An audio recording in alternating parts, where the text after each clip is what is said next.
Hey, what's up, Henry? Doing well. How's everything going on your end?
Hey, Raz.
Not yet, Henry. The way it's gonna work is, I'm gonna do a blind auction on Patreon first to all the members, and then if people decide they do want to purchase it or not when they contact me, then it'll be thrown up on eBay. So it's the way we're gonna do it is I'm gonna set a price to the people who are interested, and they can either say I'll take it for that price or I will give you a better price, and then the best one gets them. That's kind of what we decided. So I have to, and then if for some odd reason if nobody decides they want to pay for them at all, I'll throw them up on eBay. So that's kind of the plan.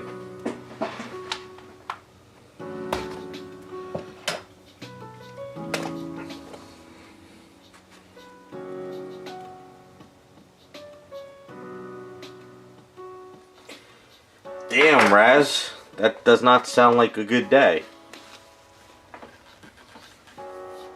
That sounds like a typical day for everybody in 2025, because everyone I talk to is having similar problems. Not same problem, but everyone's having issues, so I am sorry to hear that. I mean, is everything okay now, or is it just...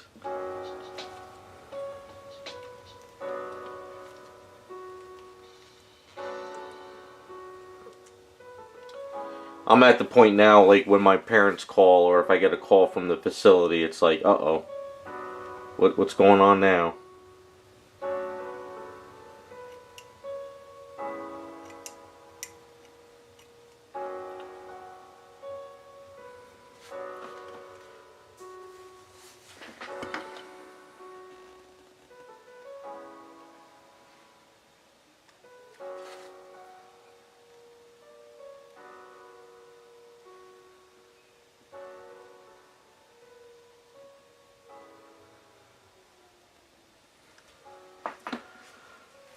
Hey, Scott.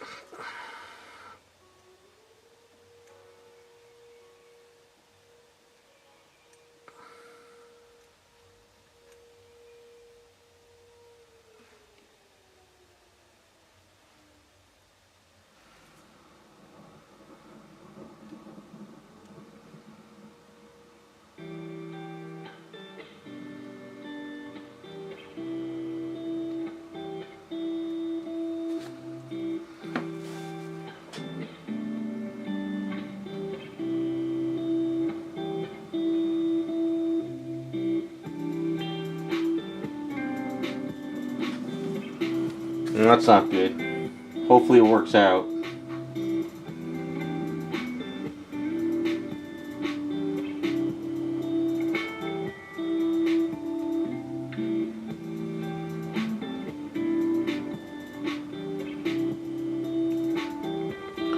You sound like you need a vacation like I do too. I think you're kind of sound like you're at that point where you just kind of need a break.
Hey, what's up, Mimi?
Yeah, I'm pretty happy with her too. I'm gonna try to get these shoes done, and then I want to get the hat done.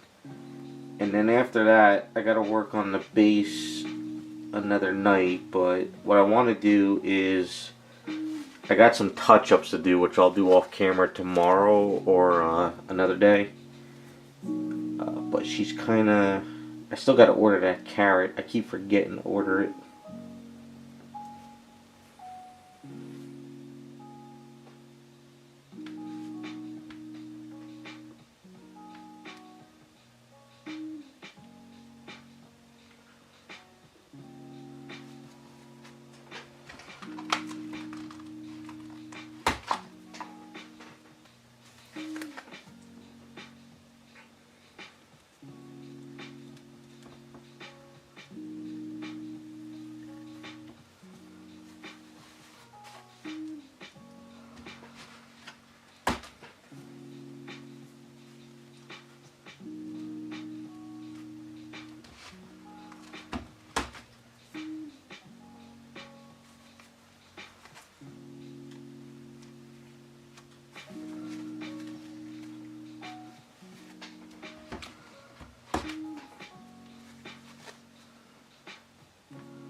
spot here.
What's up, White Devil? How's it going? Are you working today? Are you goofing off?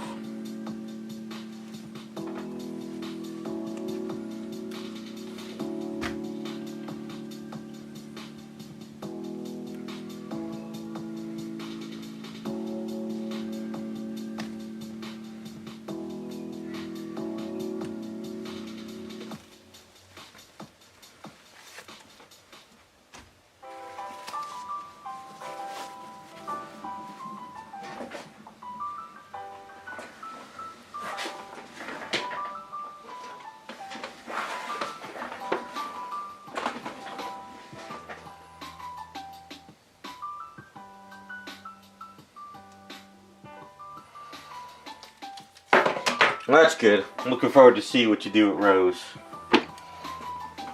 Goofing off is good.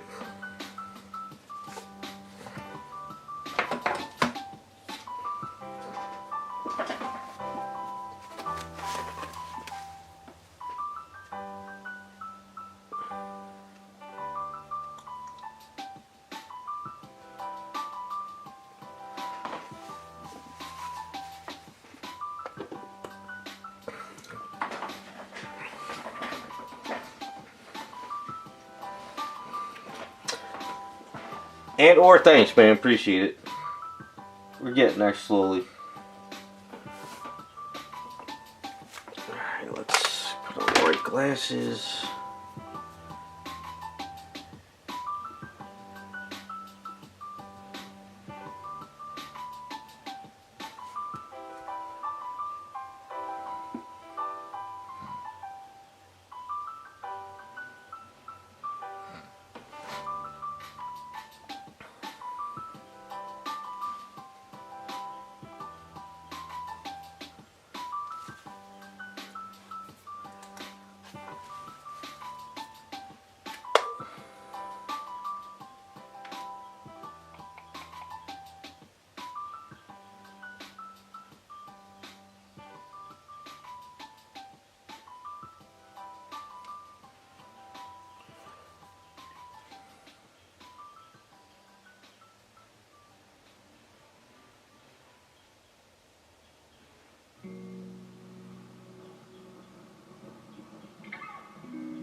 What Jesse sketch are you doing? Jesse from Pokemon or what?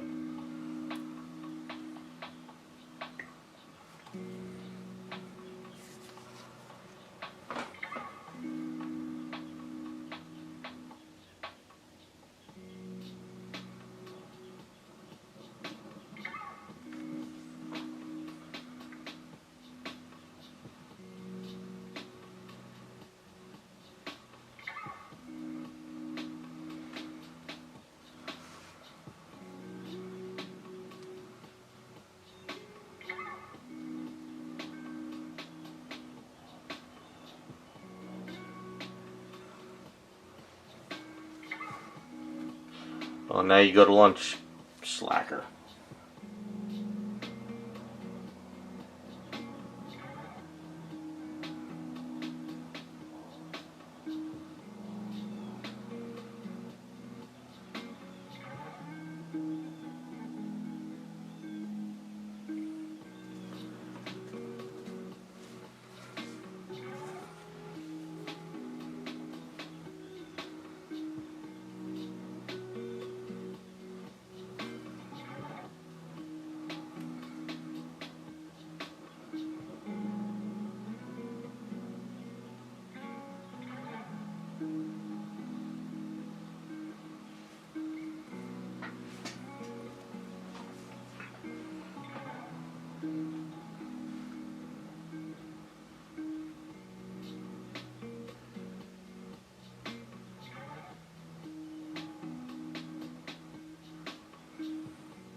Those look pretty cool.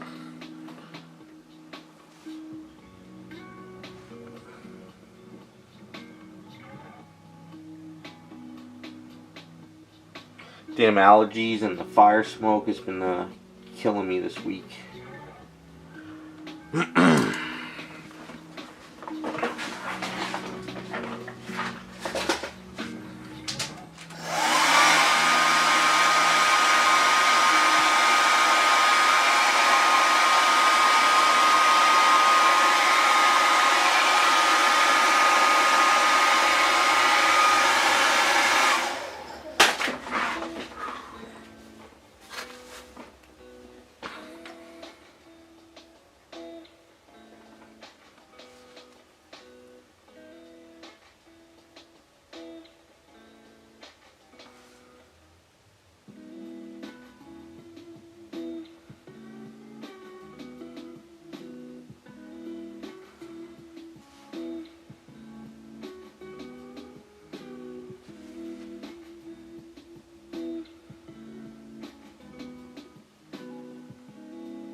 Oh, on these, it's hard to tell you. Because these are just Friday stream items.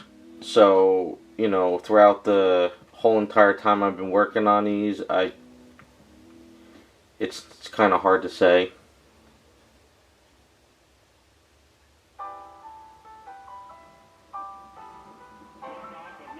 I never time anything. I never have like hours in the stuff when I work on stuff because I work on so many items at one shot. Like I always tell people, because I do this for a living, if I was to focus on one item, I never get anything done.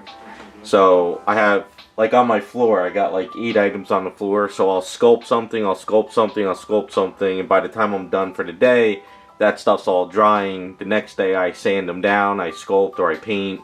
So I'm always doing a lot at one shot. Because if you do one item and you sculpt and you gotta wait for 8 hours for it to cure, you'll never get anything done. So, and then these are just for Fridays, so these should have been done a long time ago, but with a lot of other real life stuff, it's hard to say. So I never have a set anything. I also don't like to think about timeline, you know, time, because the more you think about time, the more you're like, oh, I got to get it done, or, you know, this, and that. I'd rather just kind of work and do the best I can, and then that's it.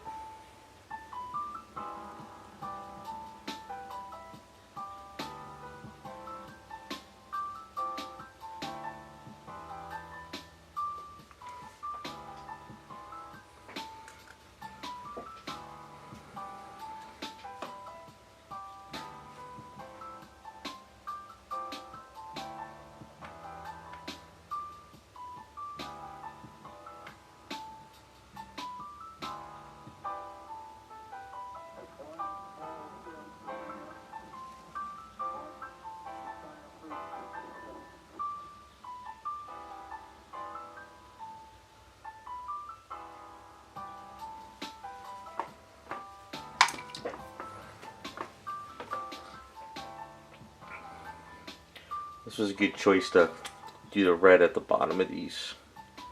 Raccoon had a good idea with this.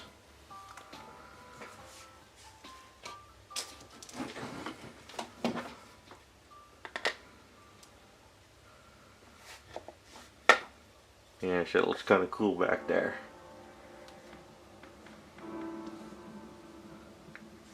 I like it.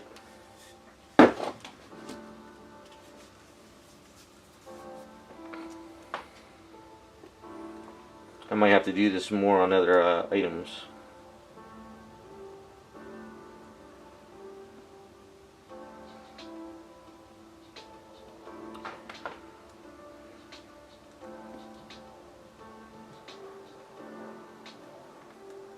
Yeah, we're going to do a stained glass for the base. So I drew the face. Hopefully I can, one night this week, get the base going. We have this stained glass paints, so hopefully they work out. But I wanna get her pretty much done before I do the base, so this way I don't mess anything up.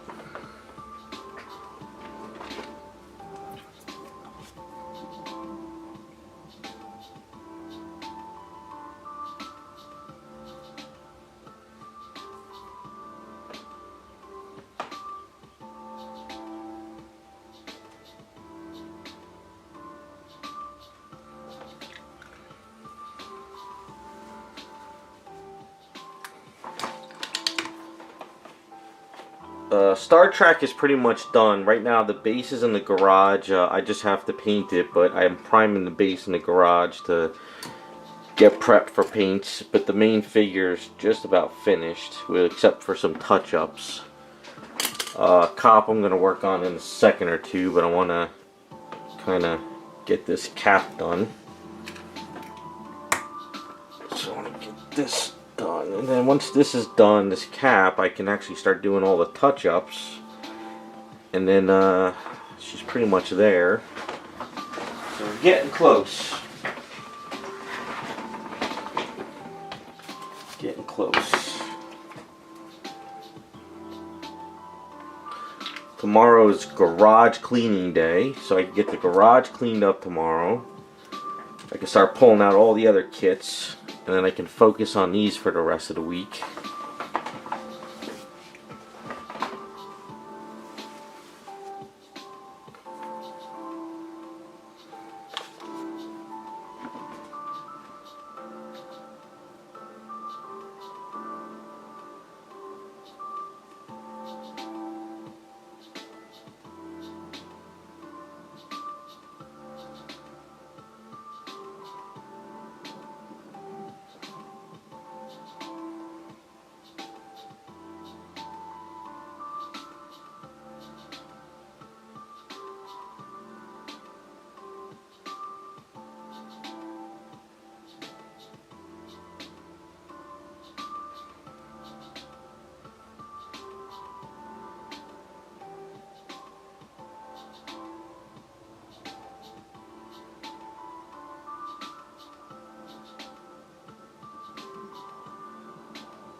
I haven't set a price yet, but the way it's gonna work is I'm gonna set a price, and then I'm going to on the Patreon, and then basically it's a silent auction. So I'm going to set a price. Anyone who's interested in it can either say I agree to that price or raise the price, and then from there, whoever has the best offer gets it. Unless people back out, it ends up on eBay. So that's kind of what I'm doing with them.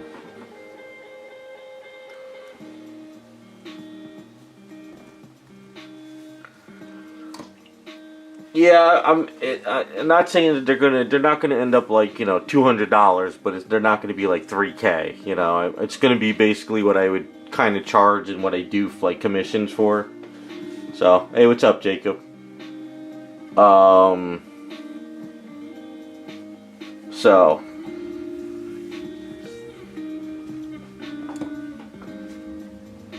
that's basically what I'm doing with them. I mean, the thing is, I want to give the Patreons a chance, but I don't want to, like, I don't want to undercharge my work. But I also don't want to just throw it on eBay and give everybody a chance. Because on eBay, I mean, it could go for a lot of money, but I could always do side Jessica Rabbits down the line and throw them on eBay randomly. But for the Patreons, it's kind of like, it's in a whole experiment. But then Patreon might kick me off for doing it this way too, so we'll see what happens. I had a good weekend. I went to the comic book show on Saturday. I got Salvador LaRocca, I think that's how you say his last name. I got a blank cover commission from him. So I'm really excited how that turned out. When I get it in the mail after I get it back from CGC, I'll show it on stream. But I mean, it's kind of a Patreon thing, you know? So I guess the way it works is, I was kind of trying to experiment, because the way Patreon worked was, everybody said instead of me doing like YouTube and ask for donations, just let people sub to my Patreon as support for the streams. But I like to let people vote on it and stuff, but I figure I could give them first crack. You know, I could do bidding wars on it on eBay and get a lot of money, but also people forget on eBay you also get hit with a lot of money fees. So what I would sell it for normally for cash, it kind of ends out the same. So like I said, it's an experiment. We're seeing how it goes. If I like it, I do it again. If I don't like it, we'll go a different route. We'll see. I had to use CGC because CBCS wasn't at the show. And there was no third party there for CBCS, so I said screw it. But the problem is I wanted Salvador's signature and sketch for so damn long, because I think he's from Brazil, if I'm not mistaken, or somewhere else. You know, he doesn't come to the U.S. often, I think. I'm not sure. I could be wrong, but I've always missed him at every show, so I just did what I did, you know. But he did an amazing job. So the third party CGC guy there was kind enough to pick it up for me on Sunday, because I didn't want to go back on Sunday because the Salvador couldn't get it done on Saturday, and I wasn't going to stay there till 5 o'clock anyway. And for me to go back on Sunday would have been like almost $60 for the day, because it would have been gas, tolls, parking, and buying another ticket just to go there to see the book and hand it to the CGC guy. When the CGC guy said, look man, he's like, I'll take care of you, I'll pick it up for you, you don't have to come back tomorrow. He's a really great guy. So, and then he texted me on later Sunday night, he's like, I got your book, everything's set up, and it worked out pretty good. So that's kind of how the day went. I thought it was going to be a bigger show, but it was smaller than actual when we got there. But knowing my luck, he'll send it to CGC, and CGC will send it to somebody else by mistake. You know, that's kind of like the luck I have.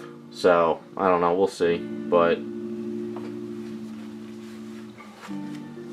I'm really happy, though. It's kind of my first Power Girl blank cover sketch, and he did an amazing job. I would show it on stream, but I'll wait till I get it in the mail and show you guys.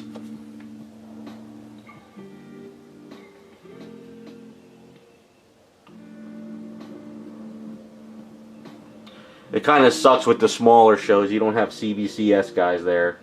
The bigger shows, they're there, but not the smaller ones. So, whatever. It's for display only. I'm not worried about the grade as much as just getting it slabbed and have it displayed.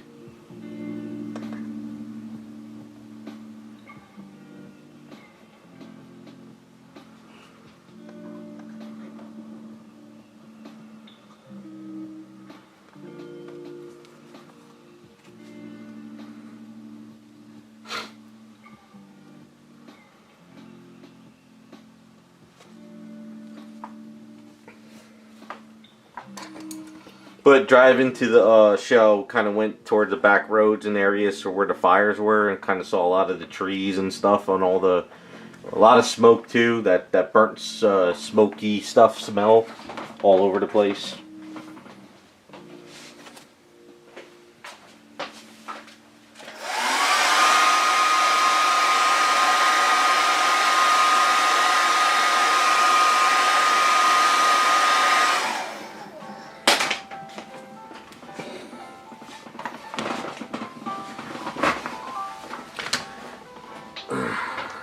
I also got a print from Bart Sears, Power Girl, and flash print. It was friggin' awesome. But that's all I did at the show, nothing else. I'm not into like buying comics anymore because I got everything I want. Now it's all about sketches and signature books. That's it. I'm all about building a display room. You know, I'm not worried about like the collection anymore as much. So,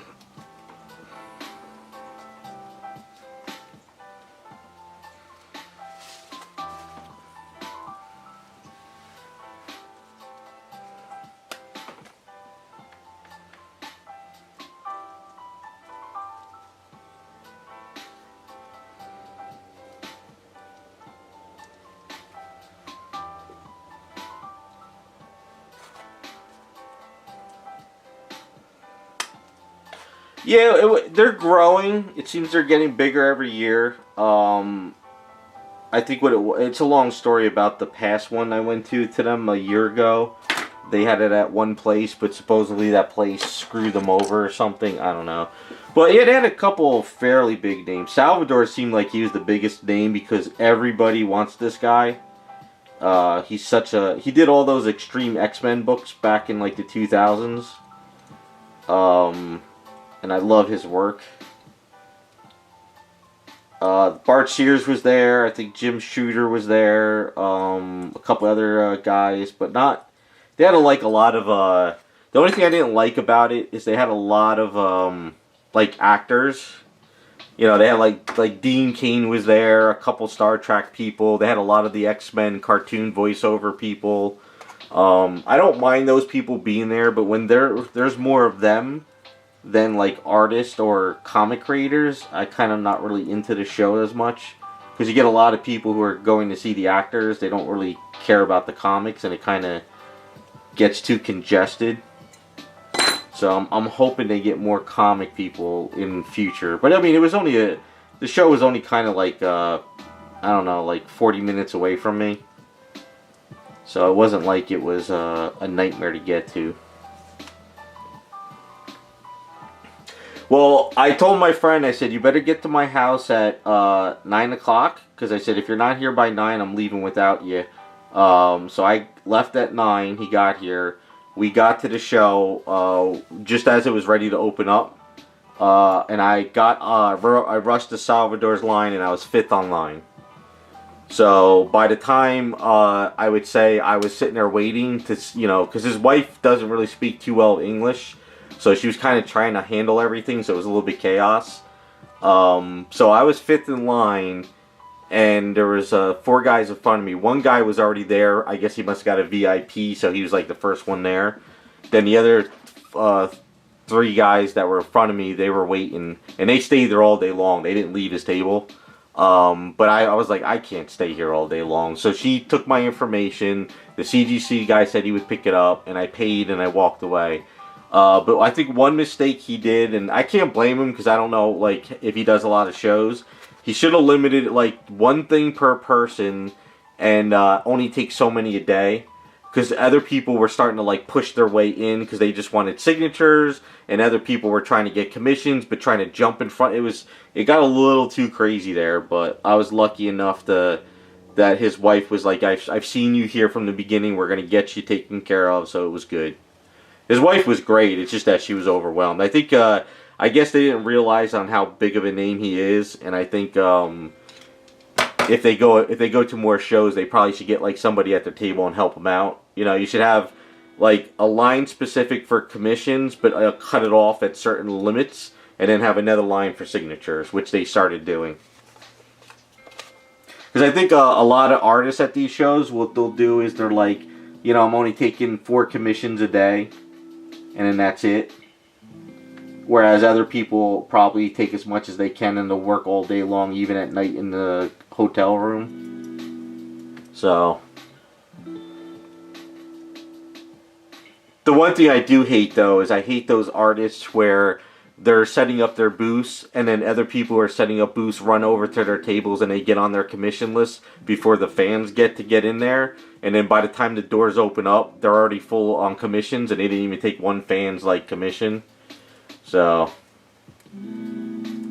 I think it was I think it was Spanish. I think, yeah.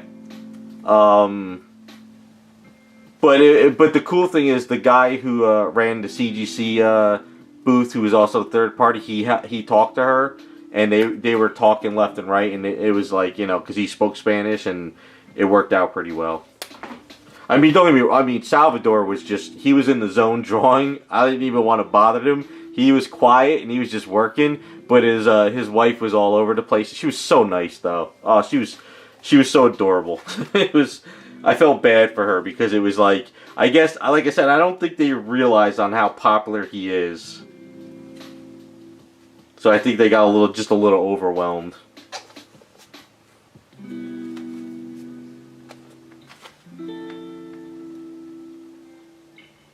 I hope this opens up for him and he starts to do more shows, because I was talking to the guys online and they were like the 2 guys in front of me were like, they've been trying to get a hold of him for years.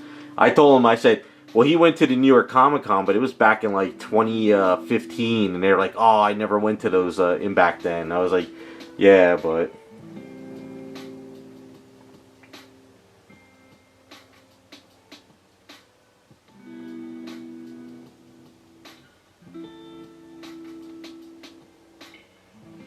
I didn't know his wife does that. I thought that it was first come first serve, but I just do know that I would love to get like remarks from him, but he's a little bit too pricey. What I want to try to do is I'm gonna probably go to the Baltimore Con, and Mike Grell is gonna be there, the guy who did this cover. He's the one who did Power Girl first appearance. So I have what is it? I have Jerry Conway's signature on this, and I have 2 more with Jerry's signature. But I need to get Mike Grell to sign these, so I'm thinking I'm gonna have him try to do a blank cover for me too. But I'll see if I could send it to him and pick it up at the show. Well, I went to Adam Hughes back in 2 years ago when I got a hold of him at the Baltimore Con. He stopped doing sketches for a little while, and he was just taking signatures. So I walked right up to him, and I was able to get 2 signatures on my graded books and get them graded. But I'm learning my lesson now with these popular guys. If you don't tell them or set up an area for them to sign, they'll sign anywhere on the book and give it back to you. And they'll sign it in places you don't want it. But what I've seen people do now is they'll grab a comic book bag, and what they'll do is they'll cut out an area, and they'll put tape around it, and they put an arrow so they know where the person can sign it. So I think with Adam Hughes, I'm going to do that when I get some more signed with him. So like if I want his AH signature, but I want it over here, I'll set it up on the bag. But there's other guys who are like, other artists who are just amazing to talk to, and, they're down to earth, and, they'll shoot the shit with you and stuff. So it all depends on who it is and who you're getting to talk to and sign.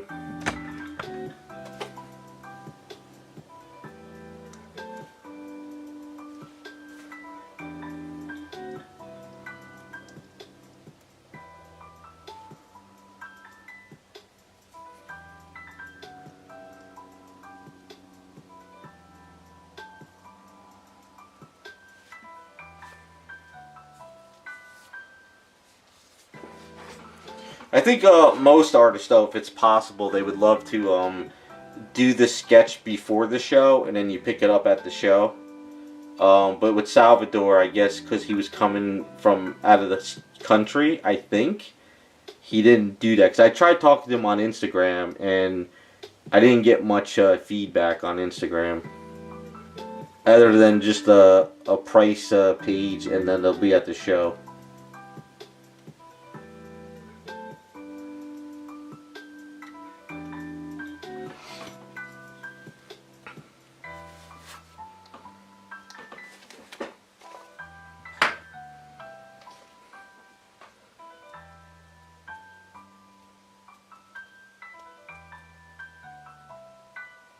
Oh yeah, you got to be very careful with some of these guys. They'll manhandle your books. That's why I guess a lot of guys are putting them in like double bags and like triple up the boards, and then they put the bag in there and they cut the bag for where to sign.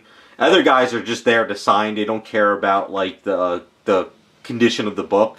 Because there was like a guy that walked up to Salvador, and he went into his box of comics to get signed, and he didn't even have bags and boards on him. He just pulled them out of the box and just handed it to him. So,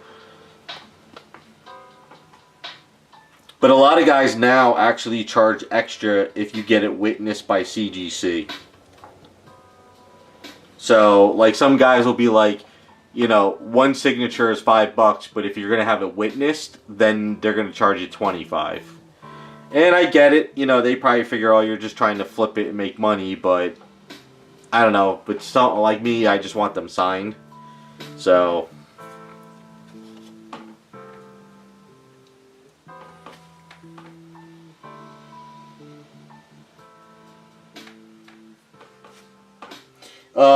from what it was funny too, when I always tell this story, when I met Chris Claremont back in like a New York Comic-Con. What people didn't realize early on in Comic-Con is they would have like Chris Claremont and Jim Lee do like a a 2-hour window signing at the Marvel booth or DC booth. But they would be in the artist alley all day long. Nobody really knew that. So I went to the artist alley, and Chris Claremont was sitting there by himself. So I went up to him and was like, yeah, can you sign this X-Men book? He's like, sure. So he pulled it out of the bag of board, and he started reading it. And I'm like, what are you doing? He's like, I don't remember writing this. I'm like, but your name is on the cover. You wrote it. You don't remember it? He's like, no, I don't remember. So he read the book while I was standing there watching him. I was like, this is crazy. I still have that book signed. It's in my display room, too.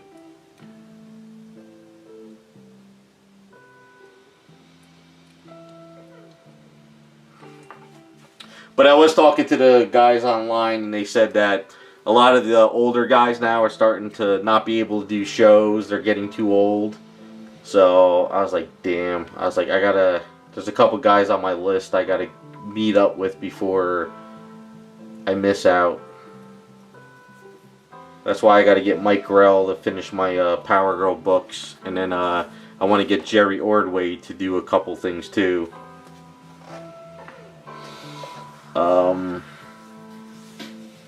I had a fear though on set, because my luck with sketching and get commissions is so bad. I had a fear that Salvador would pick up the Power Girl book, but put an Iron Man on there by accident, because there was another guy that wanted Iron Man sketches, and I was like, oh, please put the right character on my book.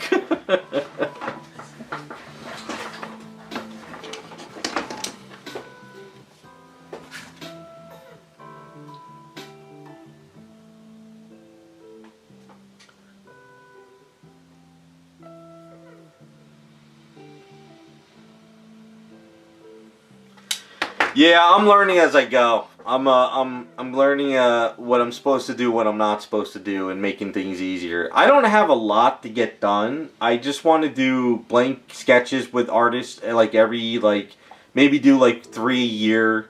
You know, go to one show, get one artist to do a sketch cover, you know, for a couple bucks, and that's it. And then I got other books I want signed, and it's kind of, you know what it is I want to go to the shows, but I want to do something too. So.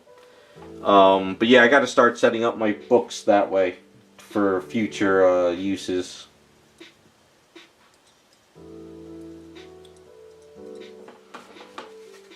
As much as I like the sketch covers, I want specific artists doing sketch covers. But what I really like to do is I like to go up to the artist and get like little remarks on the regular comic covers. So when they like, you know, sign it, they could do like a little quick remark of like a portrait or something real quick. I like doing that more often though, because I could sit there and talk to them for a bit if they're down to do it. I had Jerry Ordway do that on the JSA book, there's the Infinite Crisis book, and we were talking while he was sketching, and I was like, this is kind of fun, you know. And same thing with Amanda Connor, she did the same thing. Kind of sit there and talk a little bit while they're signing and stuff. Yeah, she's going to be there at Terrificon again this year. Maybe I should get something else signed again if I get a chance. You know what I did notice though at these shows?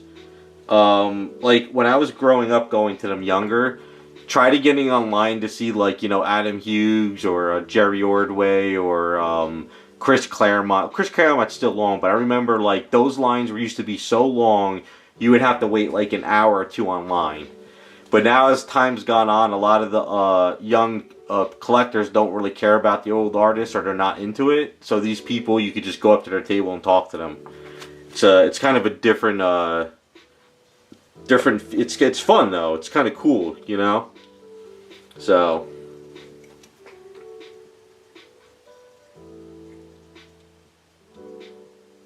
I think, what was it, Arthur Adams was at Baltimore. Man, his line was holy crap, his line was big. You couldn't even wait in line long enough. They had to like shut the line off at a certain point.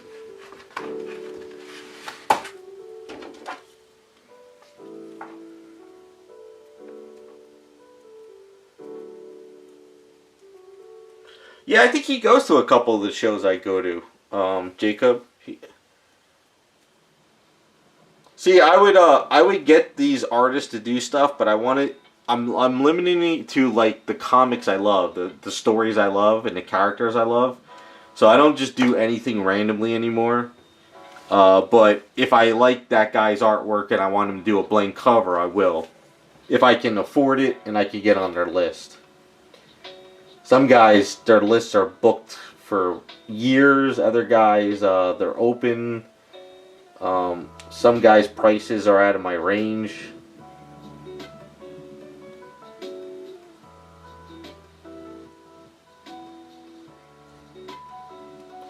If I hit the lottery, though, that's all I would be doing.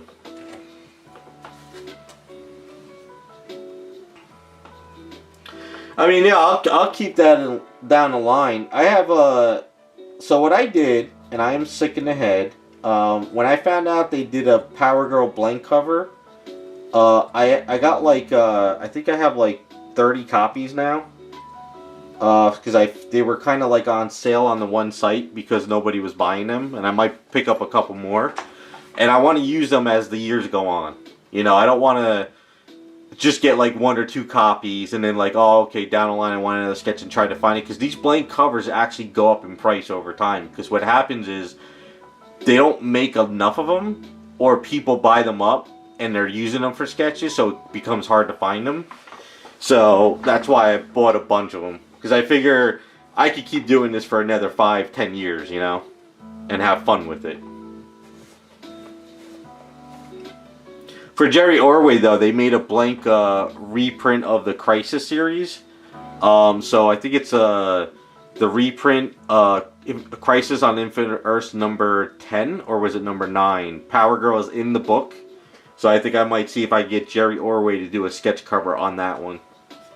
Because my one friend who does this a lot with magic, he says he wants to have the character in the book too, not just like some random blank cover that doesn't have the character in the book, which is kind of a good idea.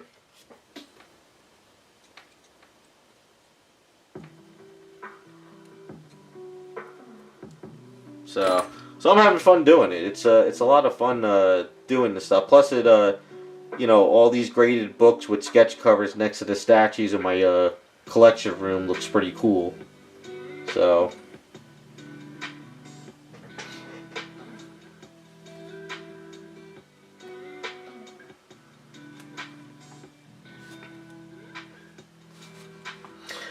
do you know who Chris Uminga is?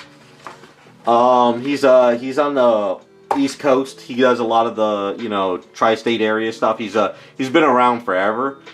He did a Captain Marvel for me back in the day, but I contacted him. I'm going to see if he could do me a Power Girl blank cover on for the Garden State comic book show at the end of June. So he's going to be my next guy to get something done. I like his work. He's got this really yeah, he's such a cool guy. He's been around like back in the day when all the statue guys were on Statue Forum too. And I've always wanted him to do one, so he's got some cool style. So I contacted him. He said he's down for it. So I'll probably send him the cover at the end of the next month. Or maybe, yeah, probably middle of May, something like that.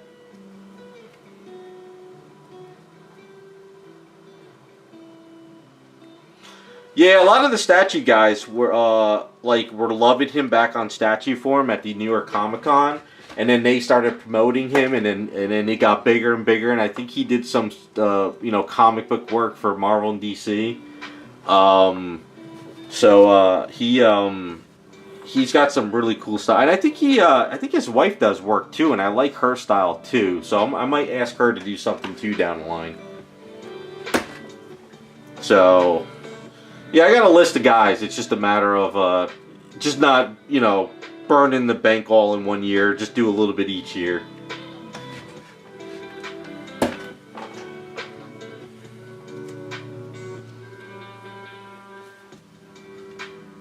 All right, White Devil. Now that you're back, get to work. Let's get that sketch going, man. Come on. It's going on 3 years. No, I'm just kidding.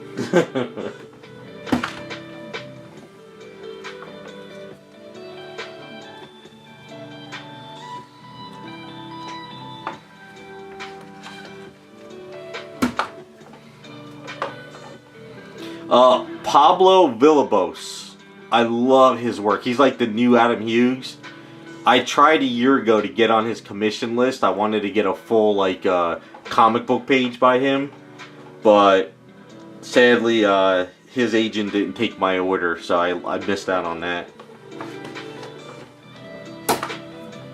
That's when I had money in the bank. I could have done it, but now I don't have money in the bank, so hopefully he goes to a tri-state area show. I could meet up with him and get some signed books at least.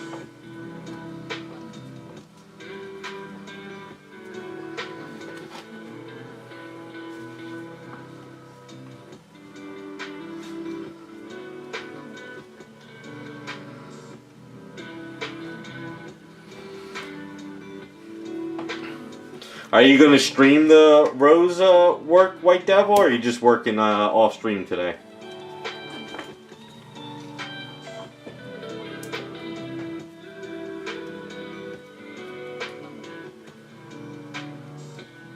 Mario Chavez? I think I know the name. I gotta think of the work.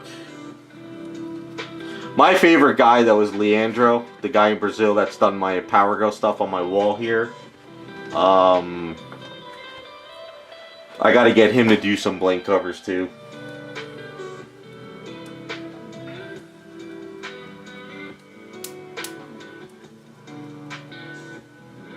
Oh, you're streaming it? Alright, I won't be able to stream and watch the stream at the same time. I'll probably lag too much.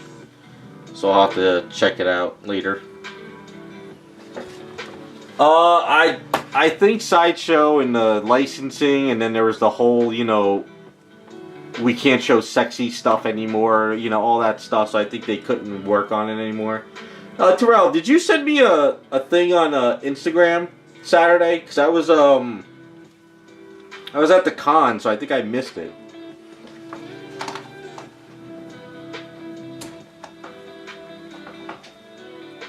Yeah, whatever you sent me disappeared because I kind of saw it at the comic show, but I didn't have a chance to click on it.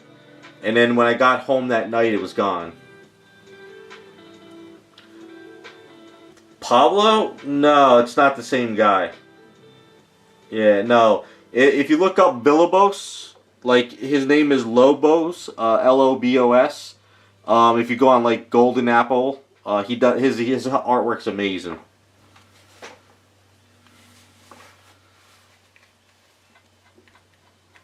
So no, it's not the same guy. I thought it was, but no, it's a different guy. Yeah, Terrell, it disappeared.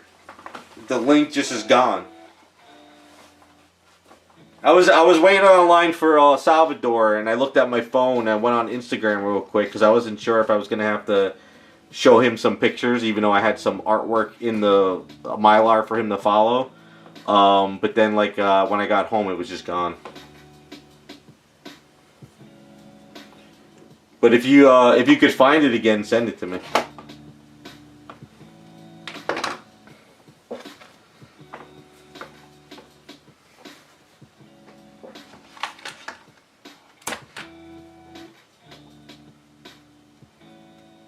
Oh, okay. Yeah, even when I clicked on it, it wouldn't take me to whoever did the reel, so I don't know who did it or whatever. It just was gone. Because when I clicked on it, it just says disappeared, so I wasn't sure. Because I figured if it went to a page, I could look at the person's page, but was it a good looking statue at least? I don't know.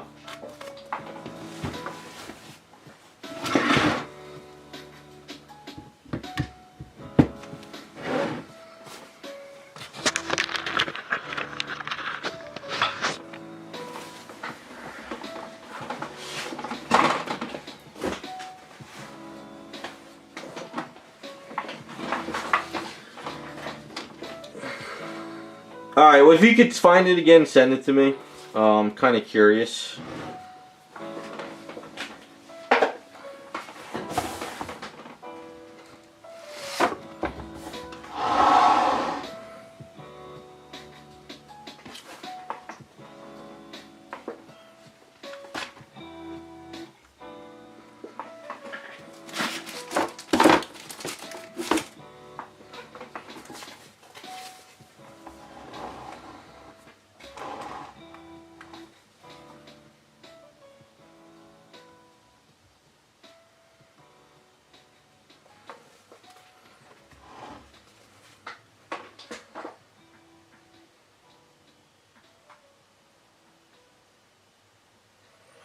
Ah, okay, yeah, yeah.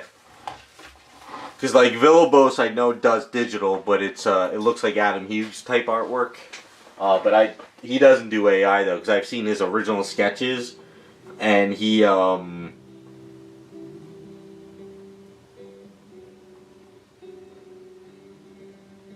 Yeah, see, some of these guys are just so over, loaded, and and I guess the more and more they're in demand, the more they raise the prices. So I'm priced out on a couple guys.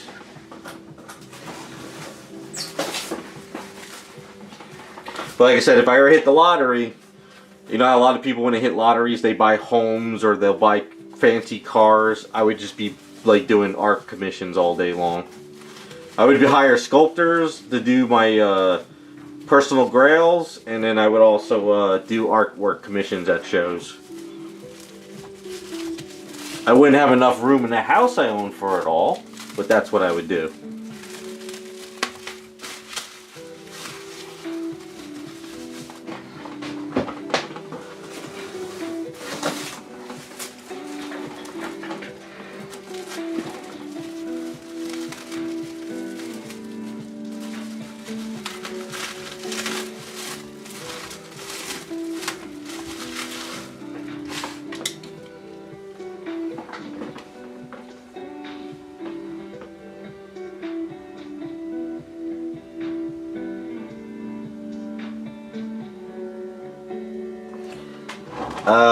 Okay.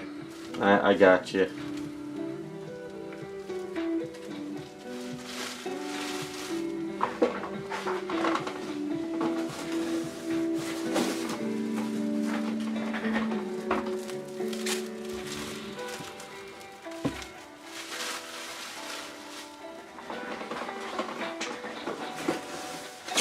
Well, I remember, what was it, a year ago or 2 years ago, San Diego Comic-Con, there was a guy there selling artwork, and they found out he was an AI artist, and all the fans went nuts, and then the show had to kick them out of the show, and now they have this whole thing now where they won't allow AI guys there.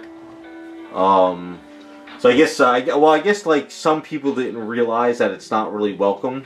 So, and I guess the convention didn't know either.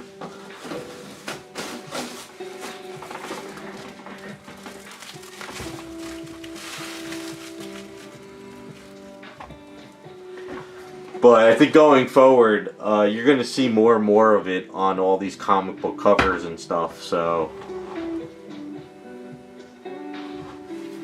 I'm sure there's a bunch of people using it now for some of this comic book covers, and Marvel and DC still doesn't even know yet. Or they don't care. One or the other.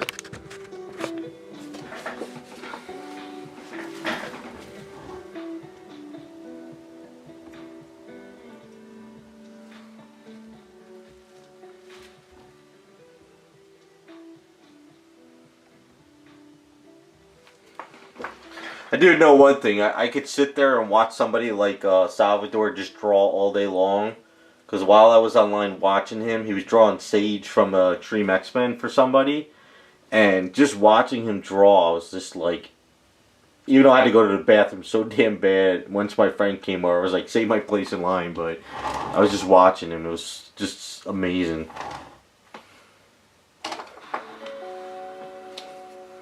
Yeah, they probably don't care. But whatever. I gotta get all the greats, get all the classic guys, get my collection done, and then drive off to the sunset.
All right, Terrell. Well, if he posts it back up and you see it again, send it to me. Maybe he just did a quick reel for a promotion or something.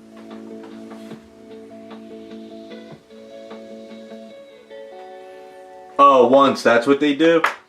Is that for just like going to the shows or something? I don't know. I don't know what's going on anymore. To tell you the truth, all I know is I want just some artists that I've loved, do some sketches and get it on my wall.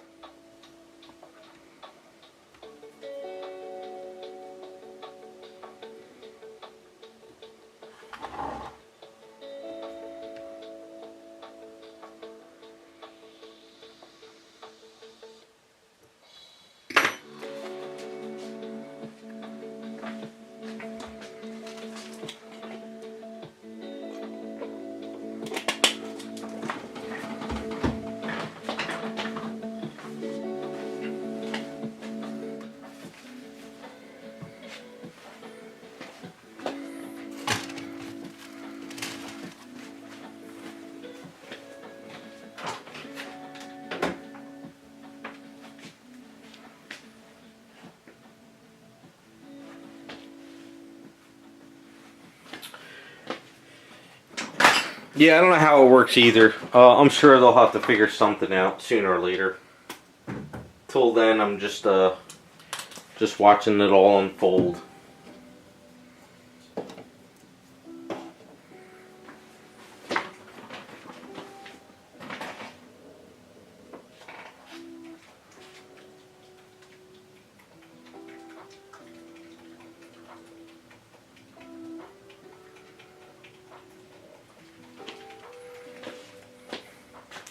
Yeah, once that's gonna happen, sadly. It's happening faster than you think.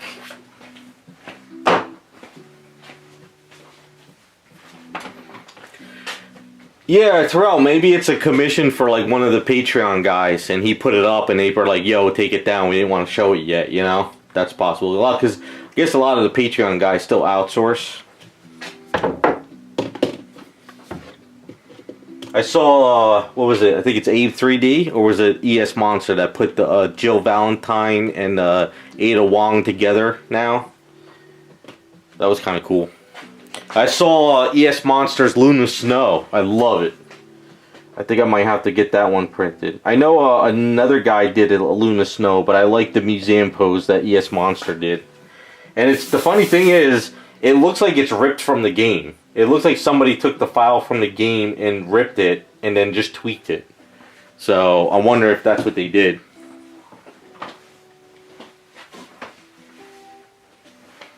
So that is a possibility.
Yeah, these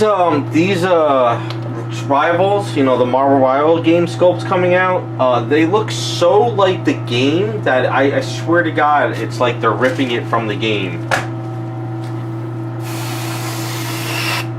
Because if you know how to rip a file from a game, because there's a lot of programs out there that allow you to do it, you can just rip a file, tweak it, and 3D print it.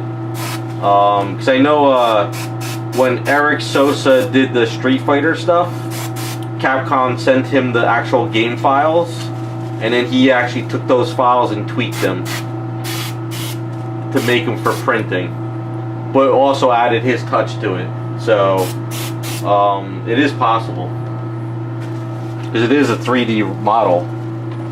You just have to kind of be able to pull it out and mess with it.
Yeah, if you, it doesn't affect the putty, but it makes the putty sag. So, say right now I have the windows open, and say it's a really hot summer day, and sometimes I don't like to always put on the AC, but if it gets very hot, and if you have like an arm hanging out, you know, and you put silly putty on there, the putty will, and you put a lot, like when I say you put a lot, say the arm is sticking out like here, you know, and say you just put a very thin amount of putty around this, right? Just like that, the putty won't really sag. But if you put like a huge chunk on here, right, and then you use the blow dryer and stuff, what it does is it just starts sagging down, and then it melts away, and then it might melt away from your seam, but it has to be really, really hot to do it. And I just use the blow dryer, and I didn't really like use a heat gun. That was just a blow dryer, so you're fine.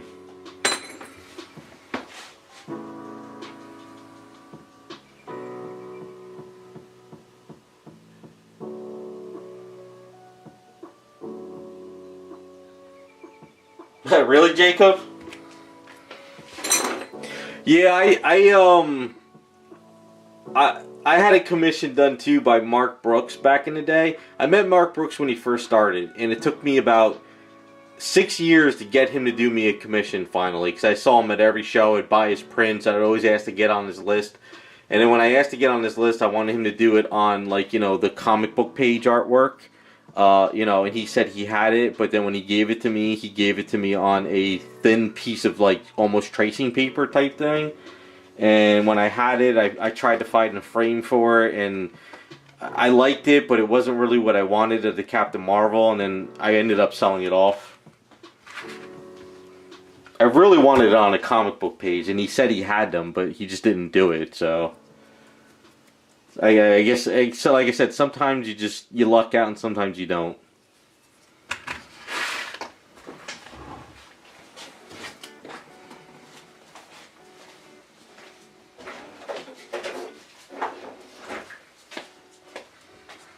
I've had people look at my customs and they've done like 2D drawings of it. I've seen that stuff on like DeviantArt in the past. I've had guys but I've had also people ask me, like, can I do drawings off your customs? I was like, you do whatever you want. I could care less.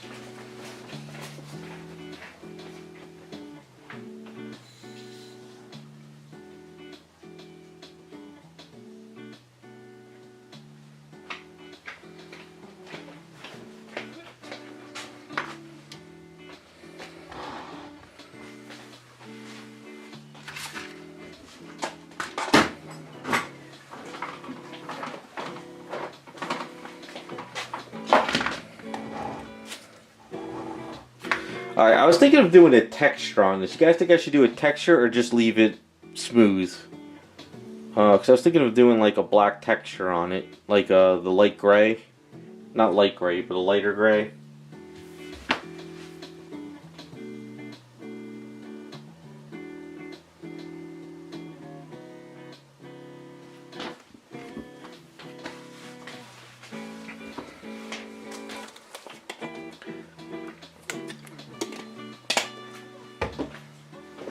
Where's the color? Where's the color? Where's the paint?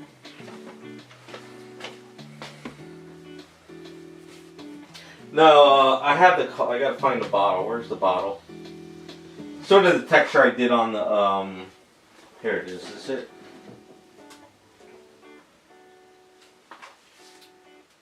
Yeah, I think I use this. It's not gonna be light gray, but it's like a bluish gray. But I'm gonna mix it with the black and give it like a texture to it.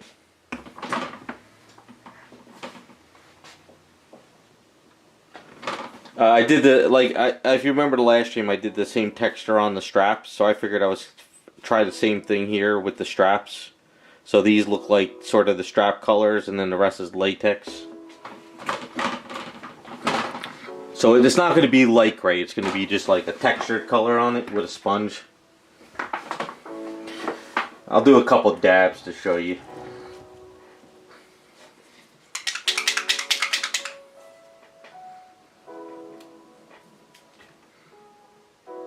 I'm sure this was the paint. This is the paint I used for Roger. I pulled all my paints on the other container here and I forgot to leave what I was using. So I think this is it. Should be it.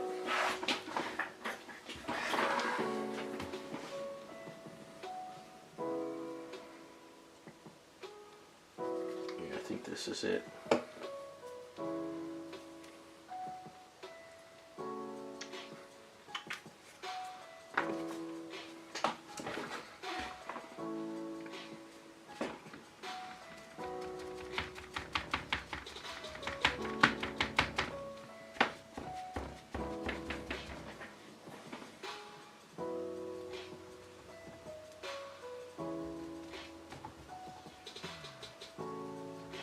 So it's not heavy, but it's sort of there.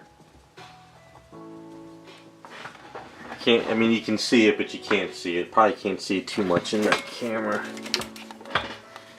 You know, it's kind of sort of there, but I mean, I just got to keep playing with it.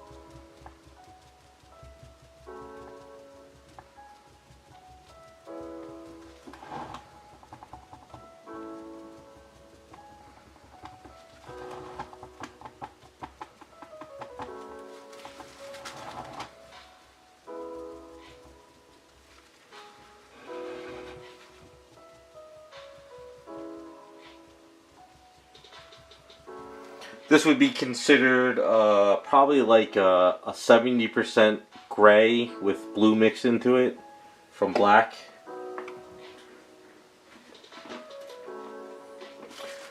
No, I don't want to. It's hard for you to see on camera, but it's there.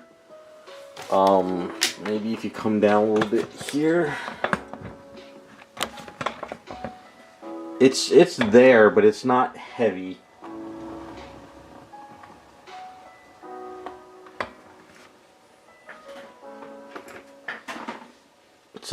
It's subtle. Like if you do too much, then it'll come out more like a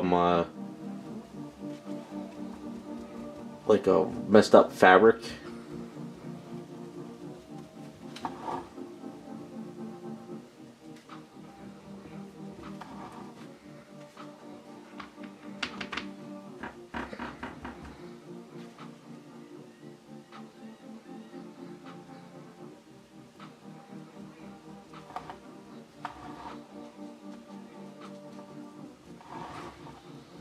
It's always hard to show this stuff on camera, especially in the live streams, because I'm so bad with camera work. But I figure it's black, but it's not overly done.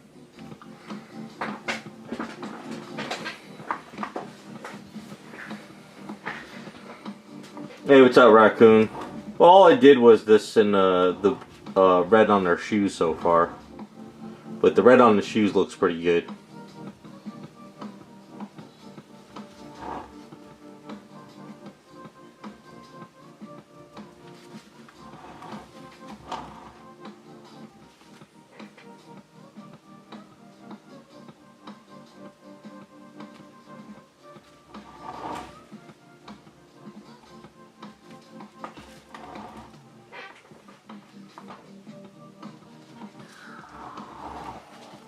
I mean, I think that looks, yeah, I think it looks good in person. It's got a nice little flow to it without being latex or pure black.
Yeah, we had the rain on Saturday, but it wasn't like heavy rain. But then, like probably around 5 o'clock, we had this crazy rain downpour, and then on Sunday, there was a lot of smoke in the area, but they were doing like some controlled burns, I think, to kind of clear up some areas.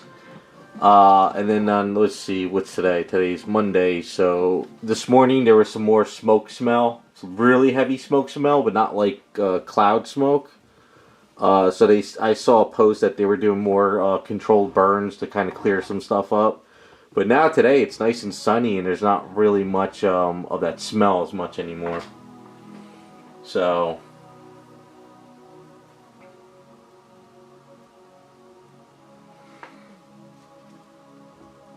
yeah, so things are clearing up.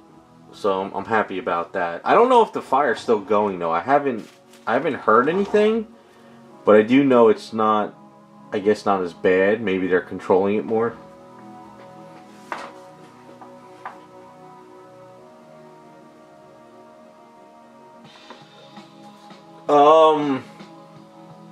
Mimi, what do you mean you can't get it to stick?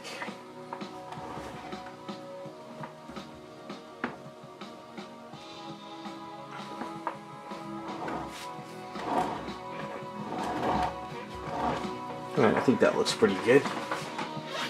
Give it a satin look, and I think it should look pretty good.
Oh, that is typical sculpting.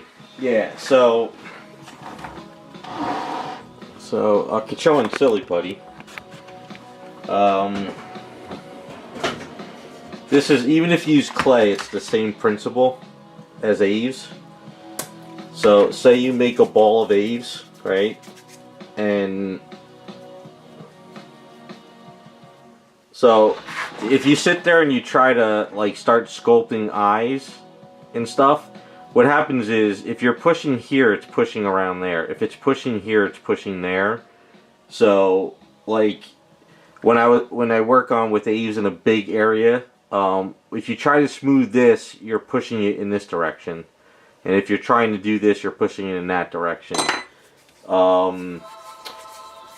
So, if you want to, what you can do is, I don't know what you're trying to sculpt, but you can build an armature. So, say this is like, say you want a head or a ball bigger than this. What you can do is, you can get yourself a stick, right? And you could put some Aves on here, right? Like this. And you can let it cure for the night. And then the next day, you could work bigger around it and it won't squeeze or bend or go all over the place. So that's why a lot of sculptors, they build armatures, you know, in an area. So then now if you want to start building a head that's a little bit bigger than this, you can start, you know, oops. You know, you can start adding stuff to, you know, you could put like the nose on it, you know, and then start sculpting the nose type thing. And then you can start building out like the eye sockets. You know, so you could do like stuff like that. It's like sculpting 101.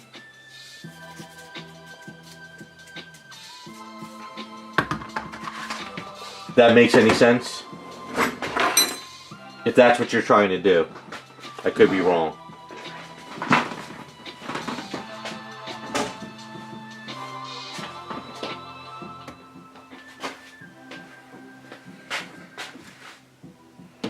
Alright, I'm gonna spray satin on this. If I could, where's my satin at? Where is it? Is this it? Here it is.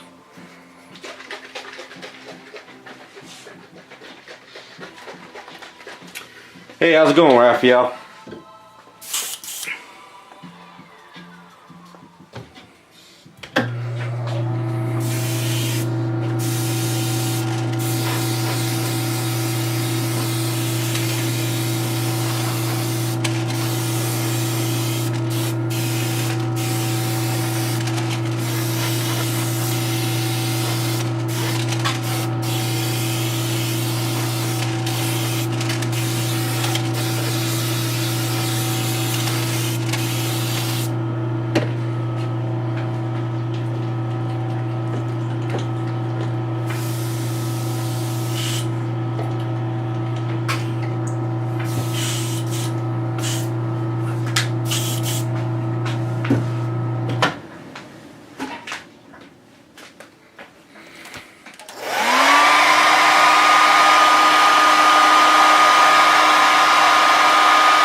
Yeah, it's so when I work on booties or a chest, you also have to think about sanding too after you're done. I've never really been able to like get the sculpt perfect and then not sand it when it's done. So alright, so the reason why you're not sticking is, did you get the safety solvent? Safety solvent will help make it stick a little bit better. And if you don't have safety solvent, you can use some saliva and sort of get the saliva in there a little bit and then get it to stick. And then also you're trying to stick the plastic too, probably. So you gotta, what you could do too is, which would make life easier, if I can give you an example. Say, let me grab a sculpt real quick. Alright, for instance, alright, here we go. So, it's a little bit bigger, but you gotta also think about getting something bonded to it. So, say you want to make her booty a little bit bigger, but you want it to stick. What you can do is you get a Dremel tool, right, and you could put a couple holes around the area. You know, a Dremel or even a small drill bit or whatever you can. You know, just put a couple holes around there, and then when you push the eaves on, the eaves will go into those little crevices and hold a little bit easier.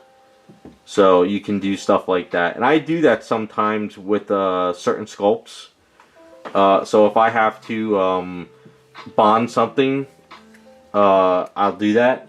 But most of the time, though, with safety solvent, I'm usually able to get it on the item because you can see all the safety solvent in the eaves around here, and it stays on there pretty well.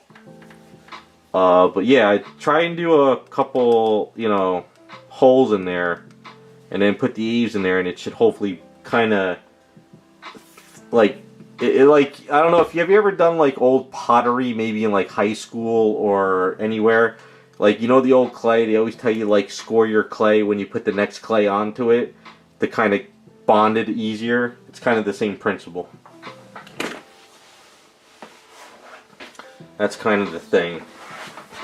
Try that and see if it works, because if you're working on plastic, that might help a little bit.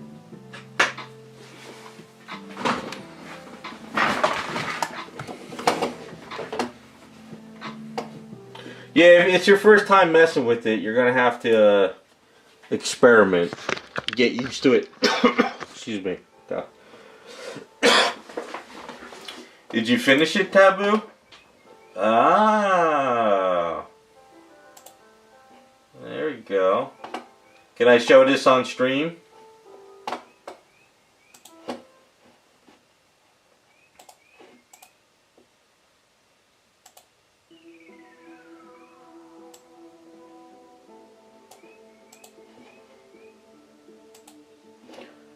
Yeah.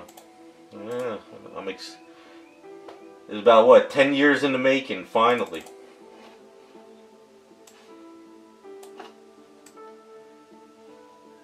Finally. Alright, hold on. Let me, actually looking pretty good, I like it.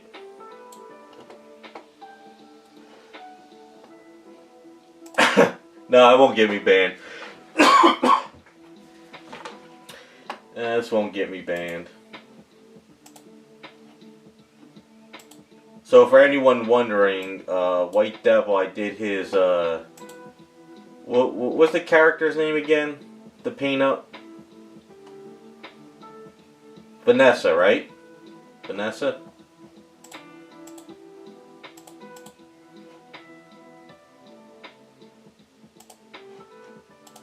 So he's drawing me a rose.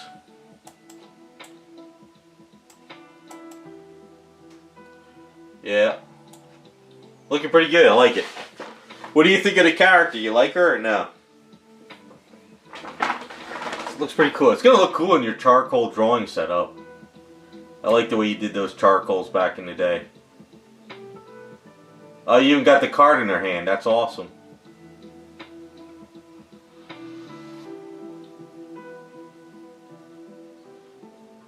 Cool. I'm looking forward to it. I might have to get her printed out and put her up on somewhere on my walls. I don't know where though. I don't have a lot of space left.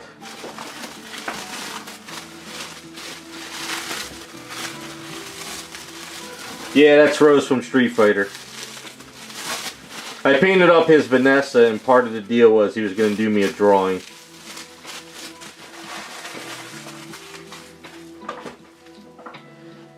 That's right, I am. All three of my viewers. Well, if you did one of your other sketches, I would not be on YouTube any longer, probably. I'd get booted. But this one is nice and clean. I like it. It's looking good. I'm happy with it.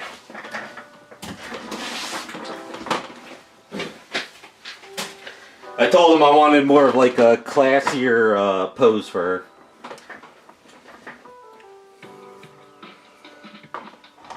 He did whatchamacallit. What were they, charcoal drawings you were doing there for a while?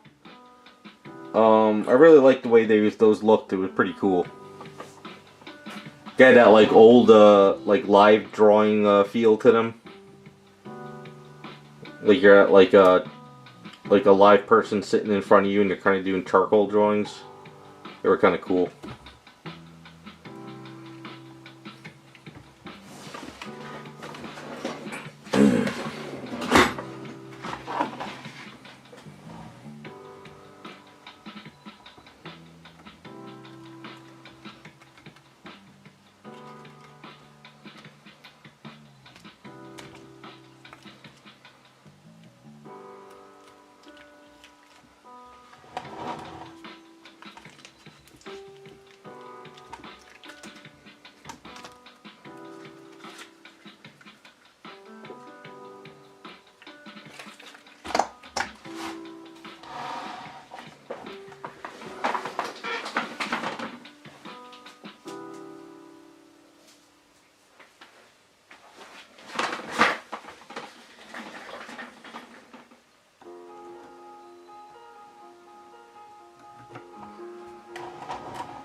Yeah, so we are basically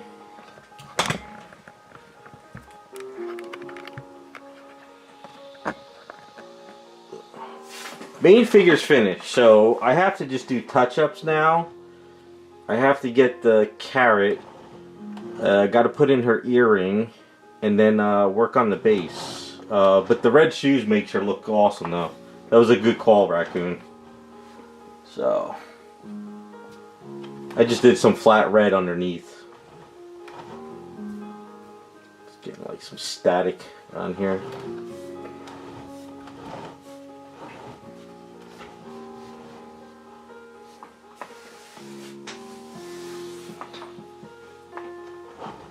Yeah, I did a tiny line too behind the heel. So there's a little bit of tiny red back behind the heel, best I could get there. So yeah, so that's flat red. I just left it flat.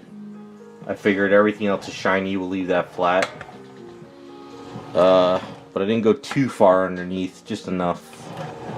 Yeah, it's like all the static is starting to pop up on her.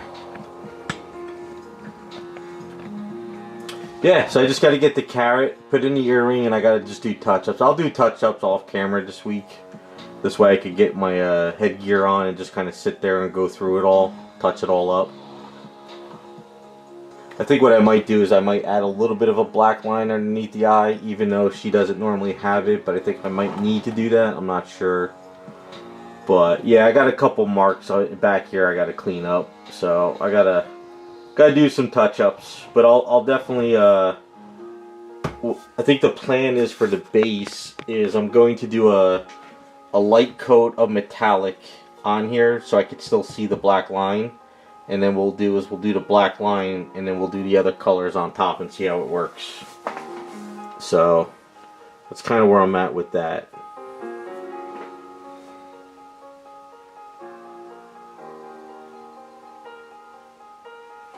Well, that's good, Raz. I'm glad things are kind of shaping up a little bit more.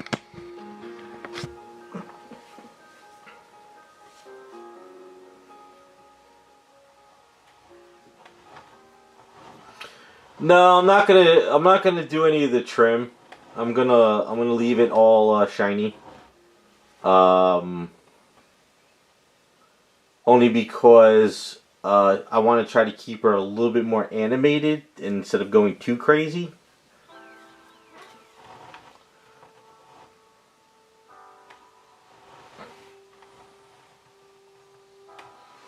There's a little spot over here I gotta hit. Unless you get, well, see the other thing too is I already did a clear coat, so I don't know how well the trim will stick. Not really sure about that.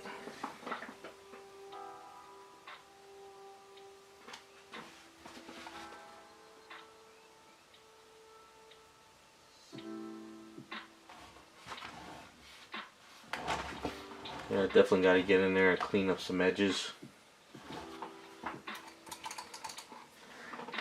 Yeah, I didn't try to make this ultra real. Like if I was to do this more of like a Catwoman or like a black cat or something, then I would definitely go more with like, you know, like you said, doing trim and separating it and probably adding zippers. But I wanted to try to keep it more as animated as possible.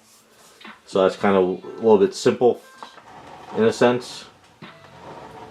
You know, if it was like a Harley Quinn or, you know, then I probably would add zippers and, you know, all the other stuff. But with this one, I wanted to keep it more animated as close as possible.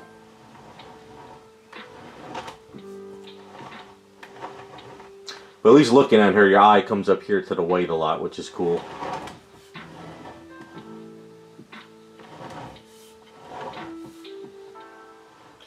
I have the earrings already here. I just have to glue in the little gold earring bulbs. These things. Because she actually has gold earring balls in the anime, in the movie. So, I mean, I could paint them, but she has gold, so.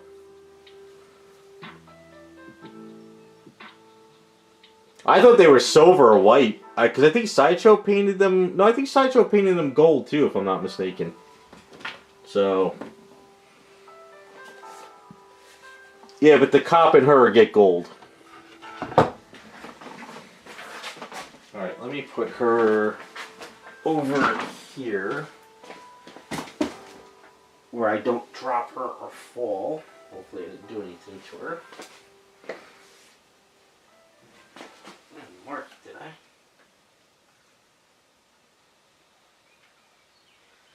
Yep, I think I did a little mark on her. Yeah, I have to fix up the elbow now. Damn it.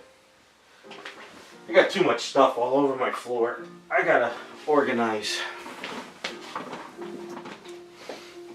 Alright.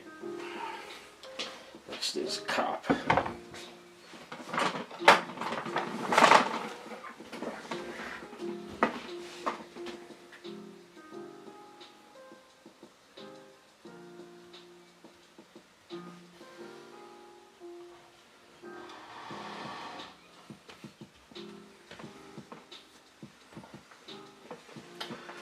Yeah, I have the purple beads. So I'll get the carrot and use the purple beads. But no, I mean, no, I don't think you have to do like purple on every Jessica. I didn't do purple on all the other customs I did. Like when I did the French maid, there was no purple on her.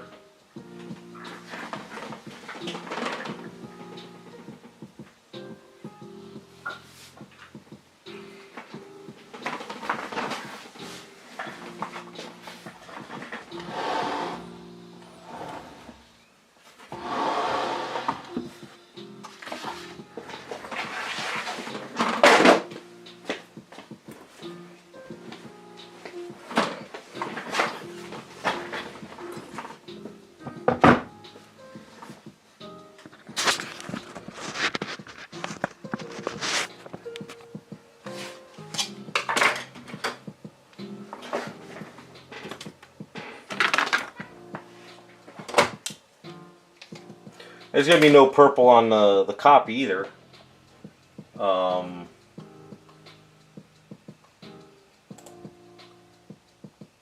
So thinking, yeah, so I'll do,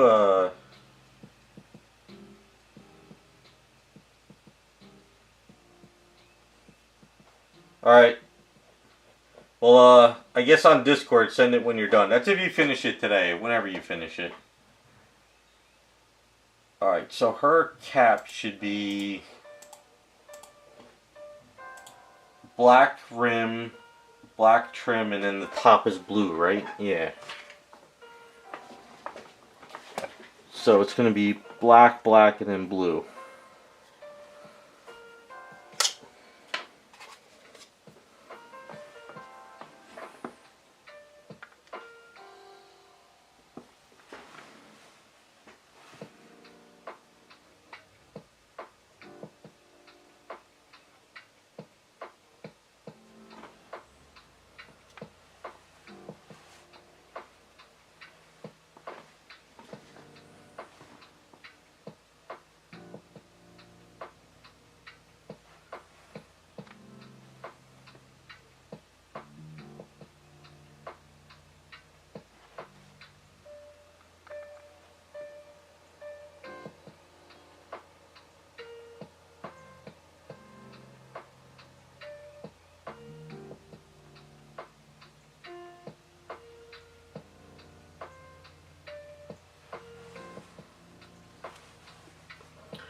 Yeah, I'll probably do the glossy black on top there, and then I'll get some flat on there as well. It should work.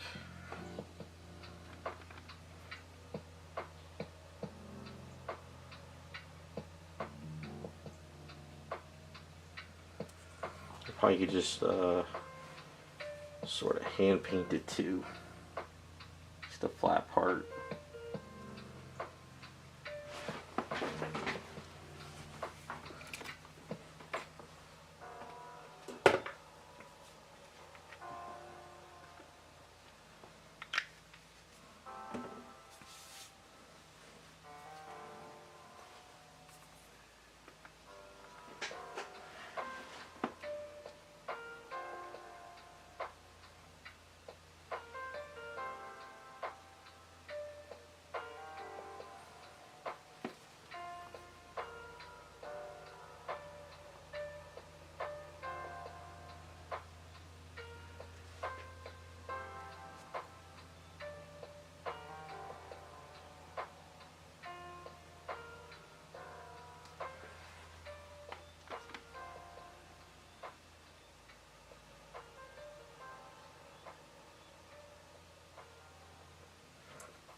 Yeah, my friends came over after we went to the comic show, and they were looking at the Jessicas, and my one friend said he likes the Star Trek the most now, too. So, I think she's kind of like a sleeper, I think, out of all of them now. I think more people are starting to like her as they see her painted.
Yeah, I think the Nun seems to be sort of the fan fave, but I think think when you see them in person, it's like the star track seems to stand out a little bit more. I don't know. Maybe it's just I'm liking it more than the others.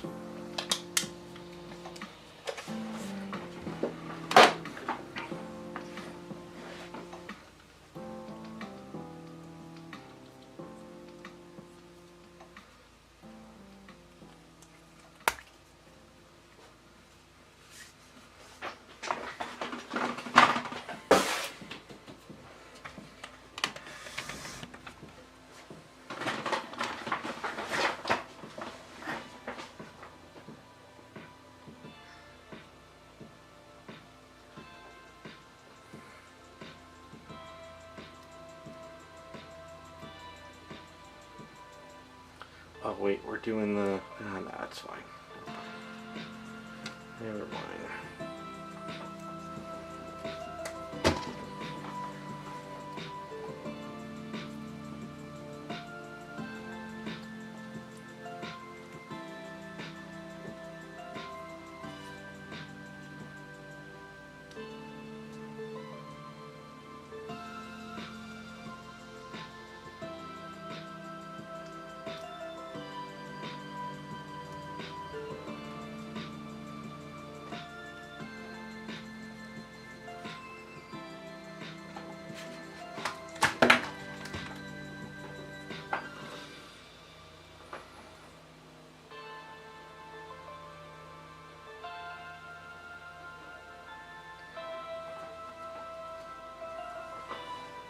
Yeah, I went back and looked at the sideshow ones I did, and like I said, I still love the French made the best.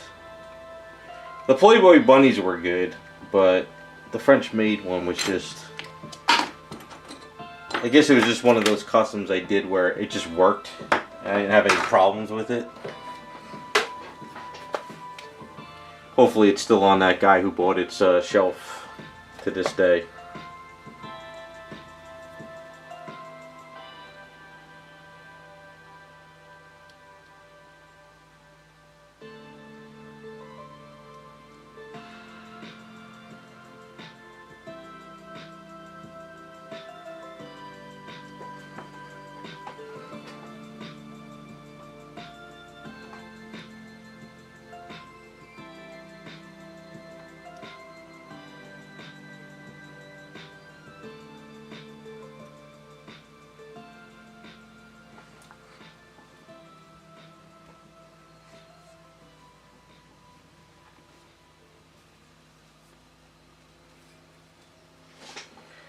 Yeah, I've seen my sculpt sold plenty of times. I've seen stuff I've done years ago pop up on eBay. I've actually done stuff for people, and then all of a sudden, like 2 weeks later, they hop up on eBay. Just like the that Velma I did a while back off of the Black Canary. The guy bought it from me, and then it was like 2 weeks later he put it up on eBay. He jacked up the price, but he put it up on eBay. And it was there for a couple months. I don't know if it ever sold or not. I sold off that Power Girl bust I did, the LSB. And a guy got it, and then he put it up on eBay, but then he claimed that he never got it, and it was, I scammed him, but it was bullshit, and yeah, I bet there was a weird run too. I think it was around the 2015, 2016, 14 to 2016 era. There was a few guys that I did work for, and then the next thing you know, they would be selling it on eBay or on Facebook groups. So I don't know if they got it and then they didn't want it, or they got it and they figured they could make a couple extra bucks on profit. I don't know. So I don't know. Don't really care either. I just do it, and when you get it, they do whatever they want with it.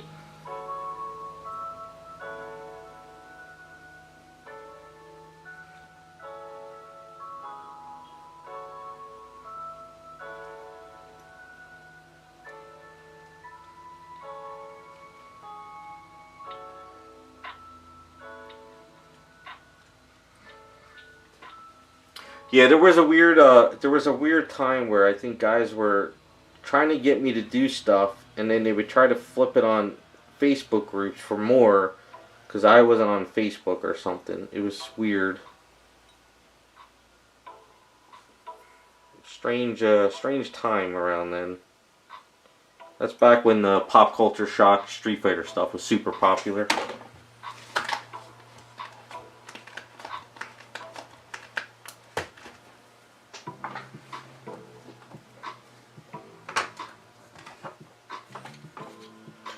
No, Jacob, I don't care.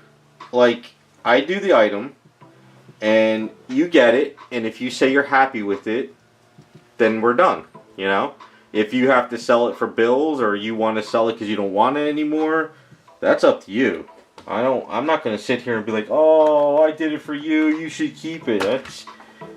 It's a business transaction. You do what you want with it afterwards. If you want to blow it up with an M80, you blow it up with an M80. As long as I'm paid for my time and we agreed on it, that's all that counts for me.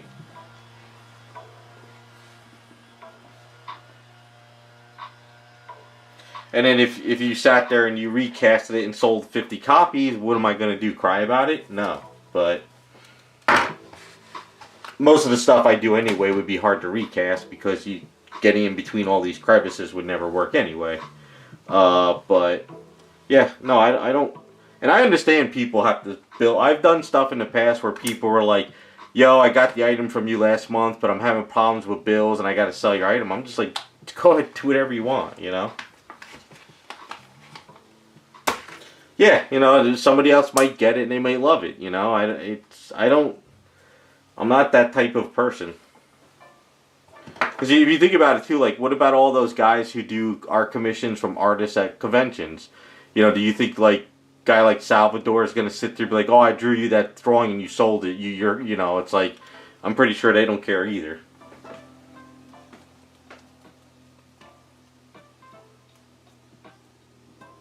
No, I don't care. I'm not that person. I had one guy back around that 2016 era. You know, he liked my stuff. He came by the house every once in a while. I had a statue in the shelf. I was trying to sell on eBay, but he's like, "Hey, I'll give you cash for it." I'm like, "Okay," and he would take it home, and then he would put it up on Facebook groups to sell it, or he would put it on eBay. And I don't know why he was doing it, but I didn't care because he gave me cash for it, so whatever.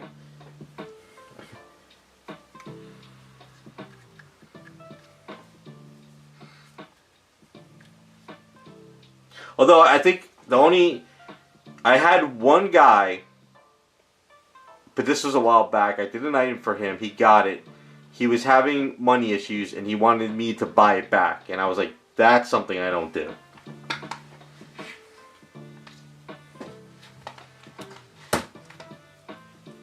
I was like, no. I was like, that was a commission. That's yours. I'm not buying it back. That was a little weird to me.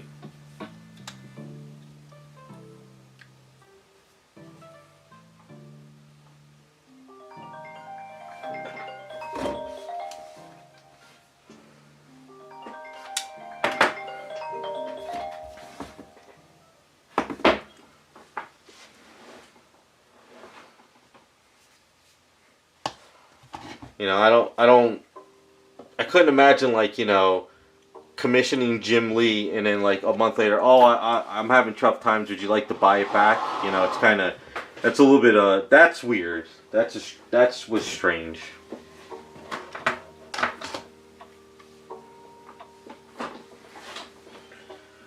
Yeah, I don't know.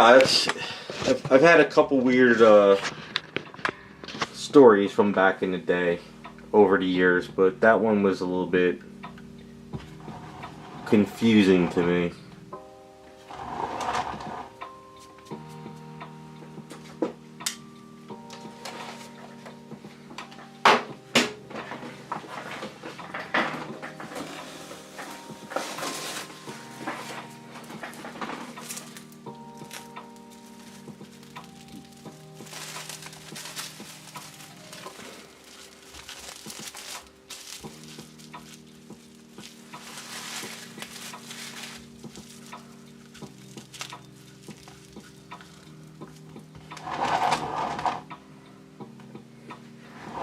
it's a fun hobby, but there's also a lot of fun stories too.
No, I don't think I'm at that level, Jacob. I don't think I mean, I've had a hard couple years, but I don't think I'm at that level.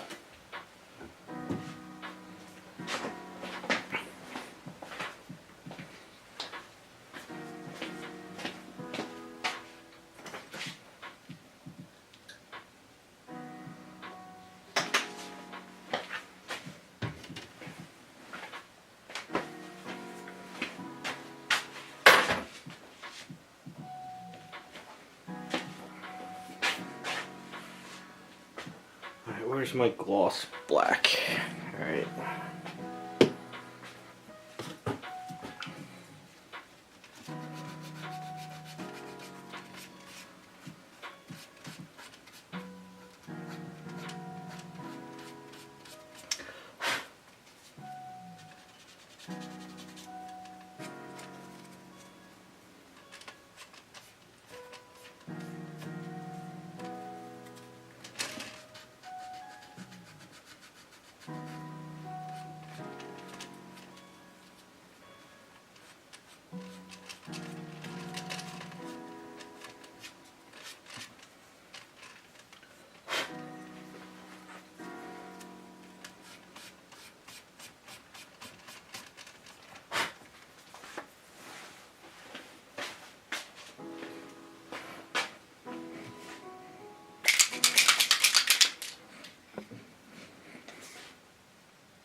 I never heard of that story.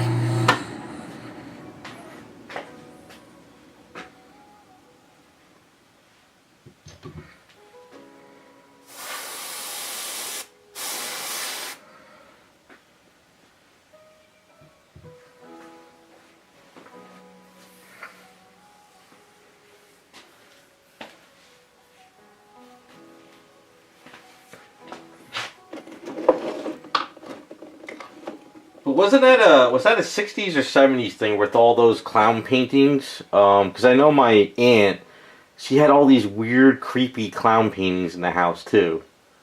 I think that was like a 70s thing, right?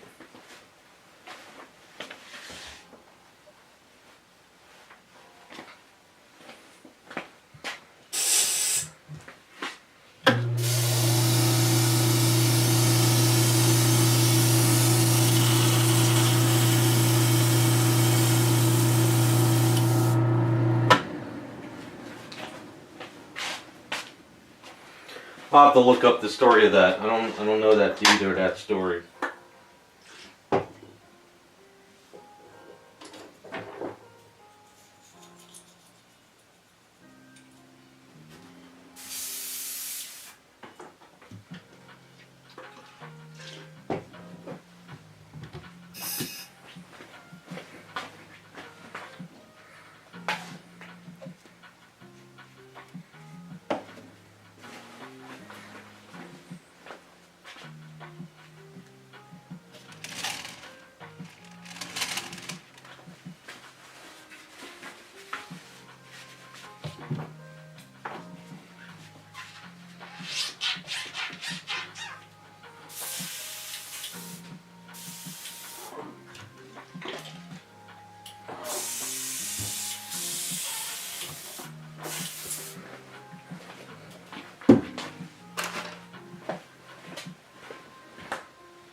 Jesus.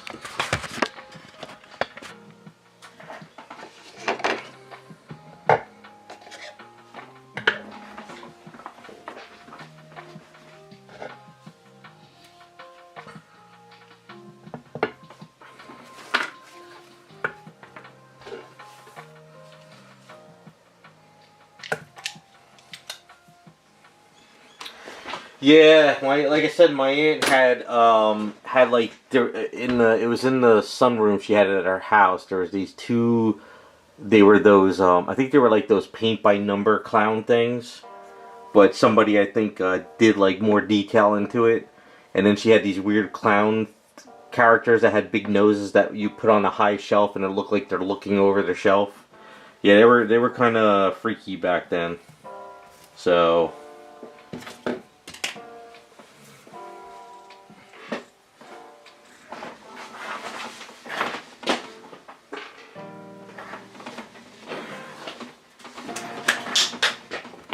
I don't know. You guys know the story too well. You probably are into clowns.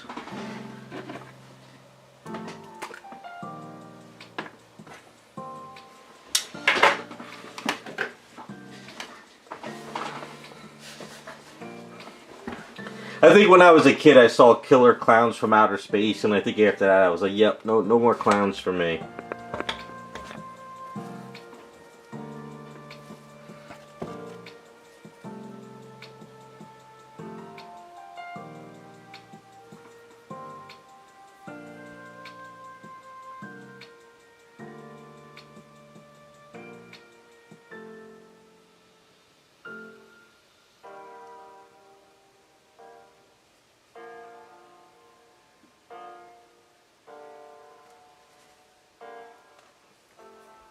Yeah, they're remaking that movie too, from what I understand. But I remember when I saw it as a kid, I was like, "Yeah." I was like, I'll be able to be careful of clowns from now on.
I can't believe they're going to remake it. Well, then again, they're remaking everything now, so, but...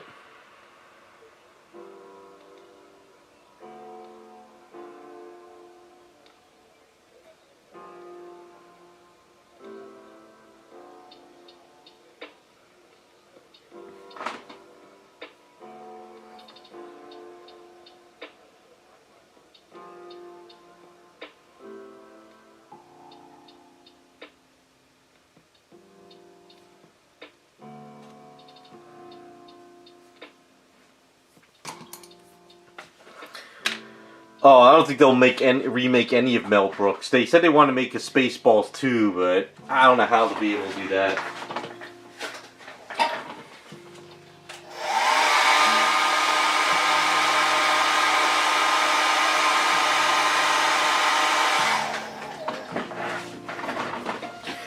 I can't even imagine young kids watching Blazing Saddles now without their heads exploding.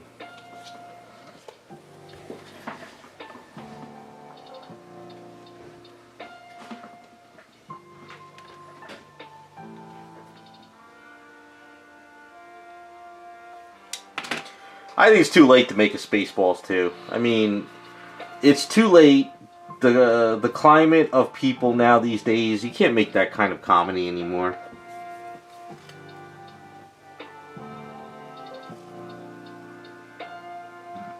I mean, Blazing Saddles, no way. But even Spaceballs comedy, it's like, even that kind of comedy offends everybody now.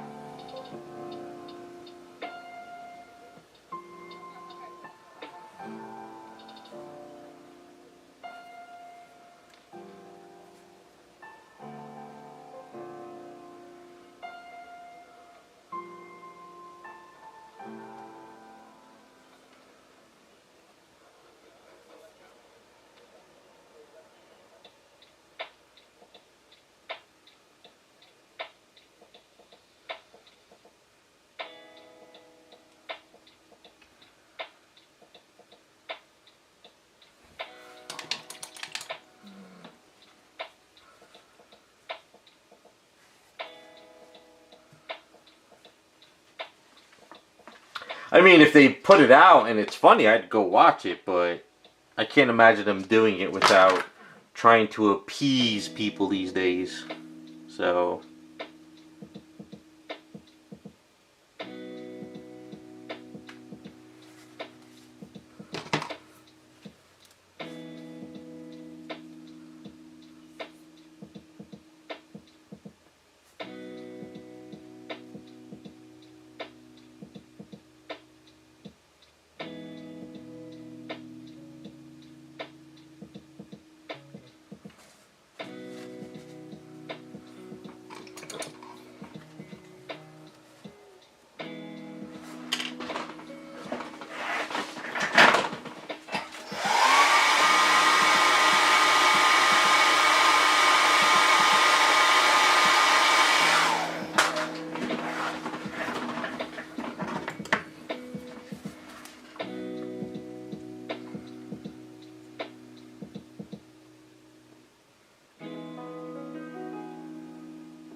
don't even remember crawl. What is that?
Yeah, I don't even think I've ever saw that movie.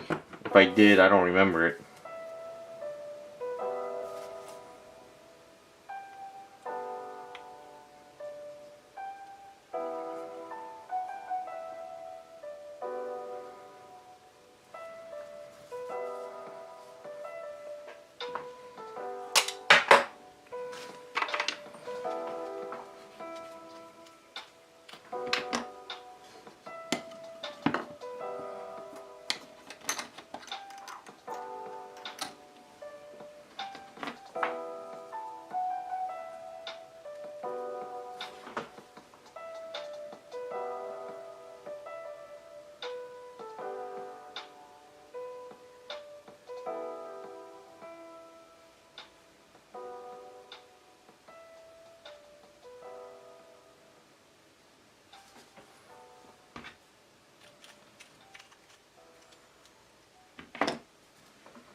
Okay, I'm gonna put this aside and let that cure up for a while.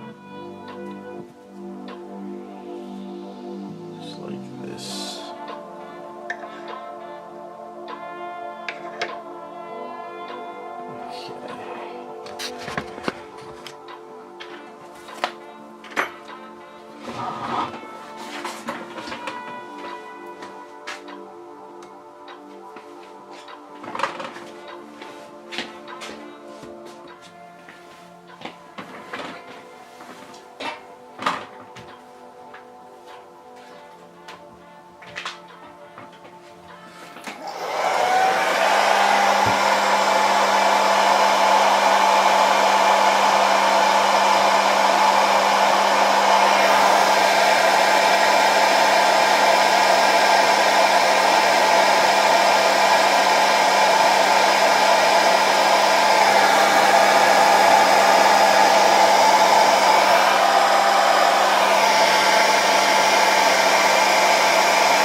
Oh, what's on the screen of the carrot? It's my little hand drawing of Roger's face.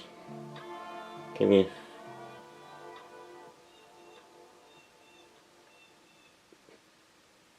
So it's his little communicator for Star Trek. It's my little freehand drawing.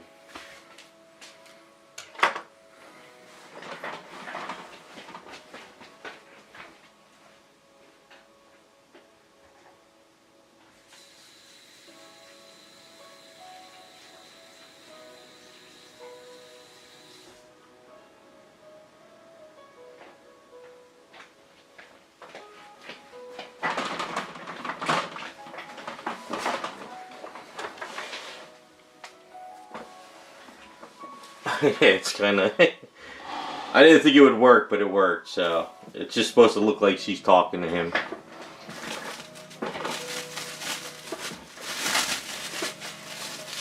I would put it all together, but the Star Trek base is in the garage right now, and I gave it some really thick primer coats.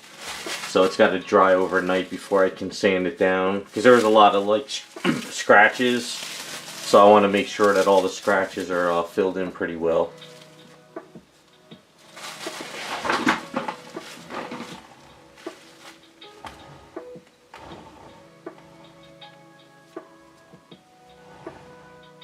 Did I get black dust on there? No, it was covered. What the hell? Shit. Let me see.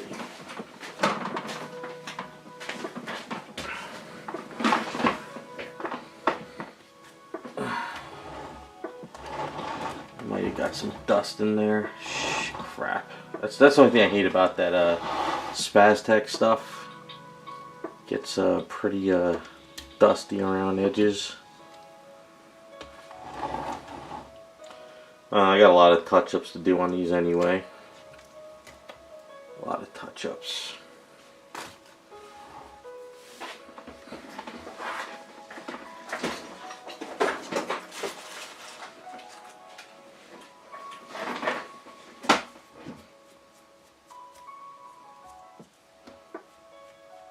Yeah.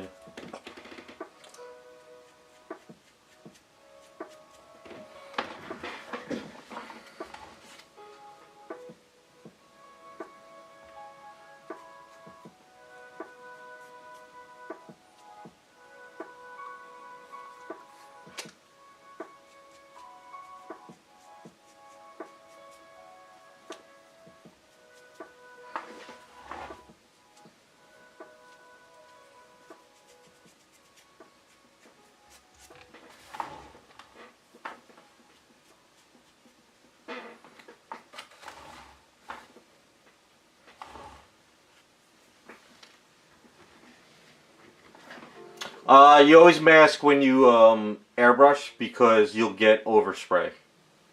So even if you're going to do just a little area there, you want to mask everything, because it'll get overspray. So what happened was some of that masking had a little bit of a gap, so some dust went in there. And also you can make a mistake, like say you're spraying and you think you have control, but you sort of miss a spot. You can go and spray over here. So that's why I always say you can mask for an hour and spray this little area, and it's easy. But you could try to spray this without masking and ruin your whole item. So yeah, it's always masking takes forever, but it's worth it.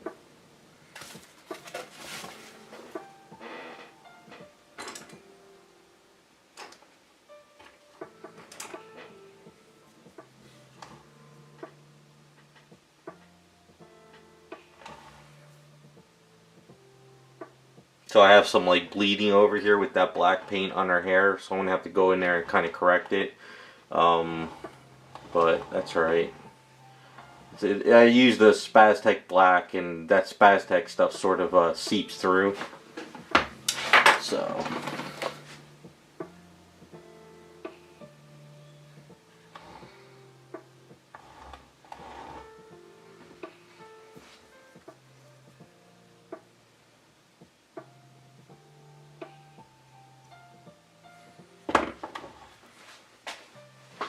That's why you always have extra paint mixed too, so you can go back and fix things.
Alright, so I sprayed that really thick on there. It sort of hides some scratches, so that's got to dry for the night. I don't want to risk messing it up. I can kind of clean up some more edges.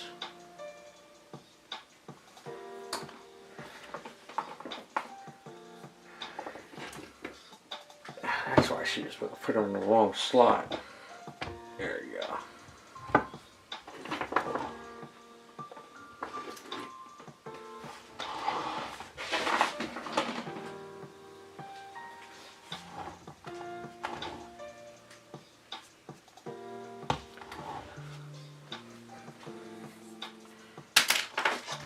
Now I gotta figure out how to do the hand.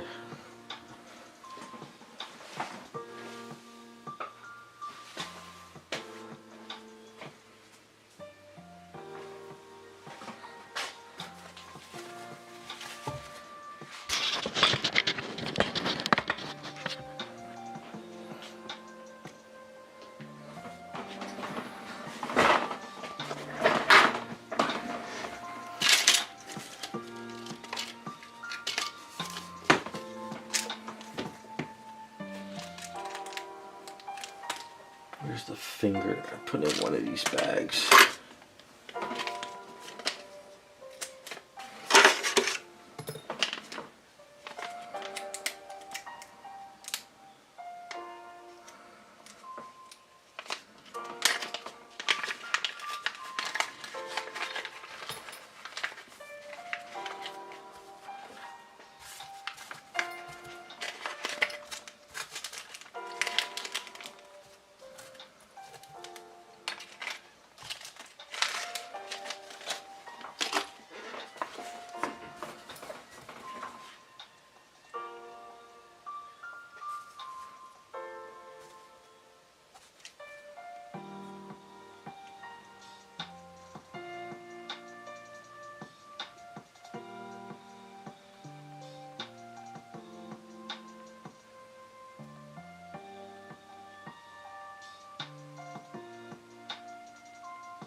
I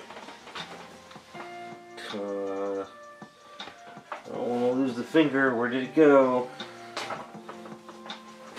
Ah, here it is. Alright. So I think what I'm going to do is I want to make her gloves a little dirty, but not that dirty. And then this way, when I attach the finger and I lock on the handcuffs, this way, by putting pure white, they'll scrape the fingers. And I don't want to do that.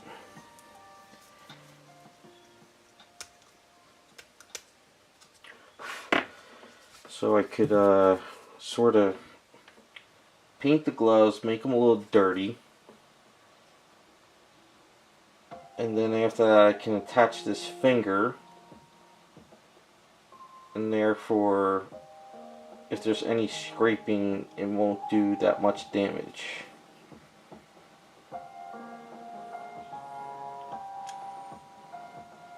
Or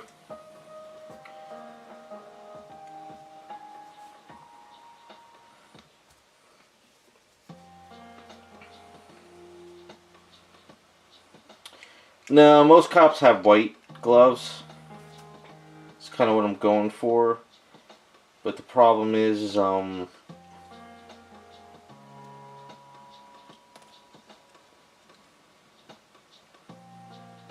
I could do is I could sort of maybe paint them and then let's see how I can do this. No, what happened was I tried to put the handcuffs in and slide it between the two fingers, and it snapped the finger off.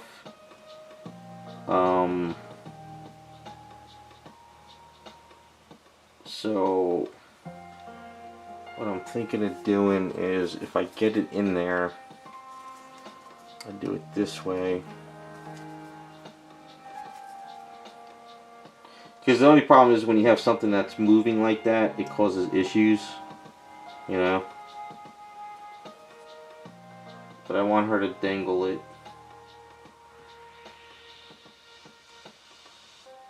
And if I try to put this between the two fingers, which could work,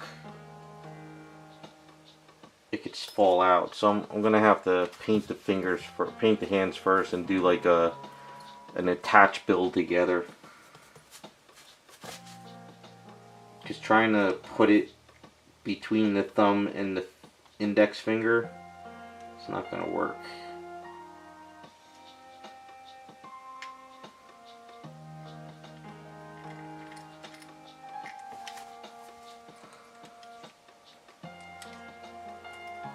No matter what color we use too, the black paint will black paint, white paint will scrape it, but it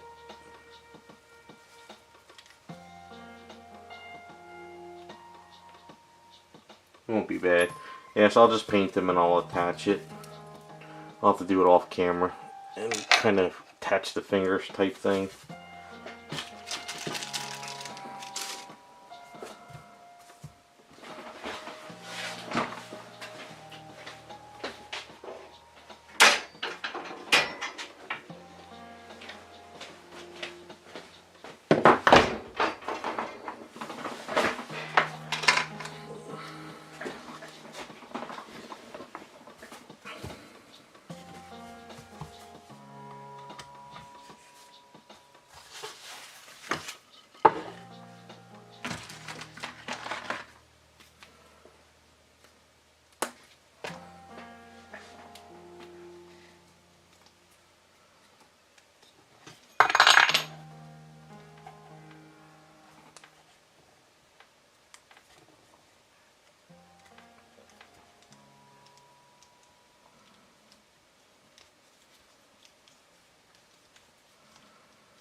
Hey, what's up, Devastator?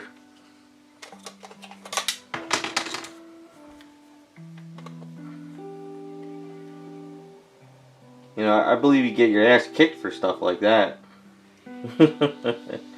I was just watching Office Space clips on YouTube the other day too.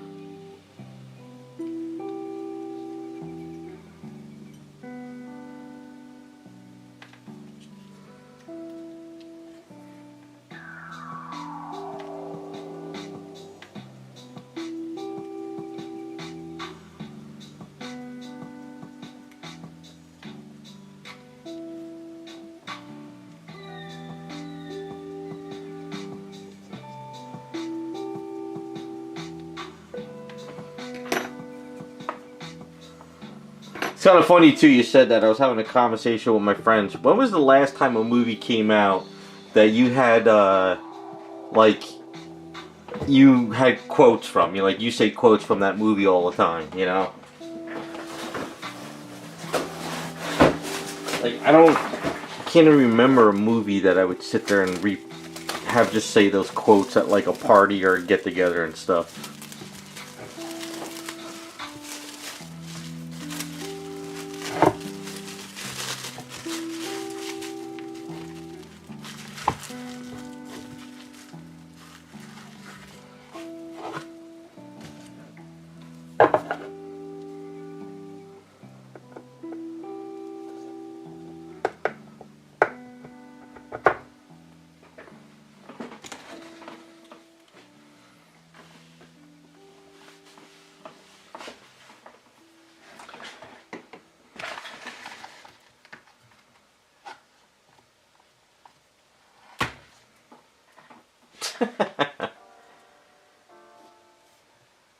Like I said, as much as we want these guys to bring back movies, I don't know if they would be allowed to.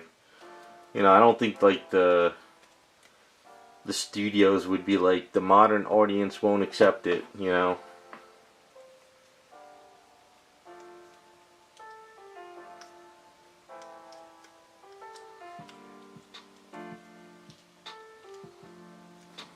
I need to go back and watch Office Space again. I have to put that on my list. That movie was so damn funny.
This is a light gray. And probably throw a little bit of this gray in here.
I think if I attach the finger and then kind of dab in there, it should hold up pretty well.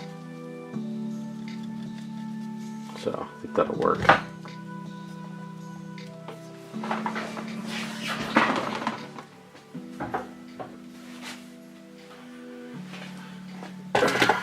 What I'll do now is dry them up.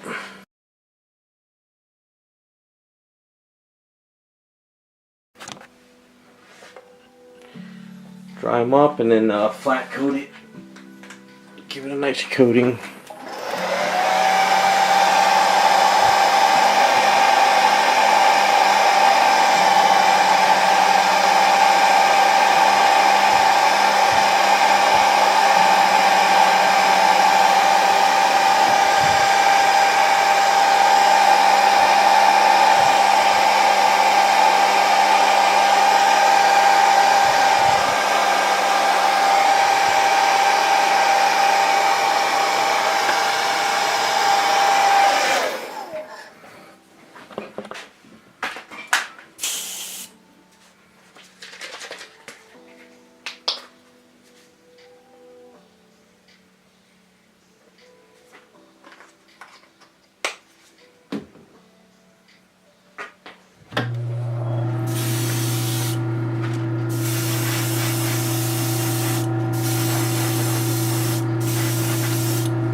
Oh no, I'm gonna Aves and put a rod in there and everything and get it back on. So it requires some sanding and, you know, fixing, and it's gonna be a little messy, but I'll get it there. Because it's got just a piece of glue with holding the handcuffs will probably just break off again. So gotta make sure it's secured.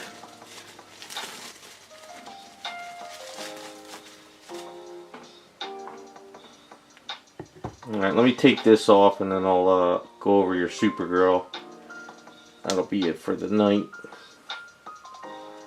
Till tomorrow. I think tomorrow I'm going to probably stream as much as I can this week because I want to get these finished. Stream until I get to the point of just having the touch-ups and then we're done.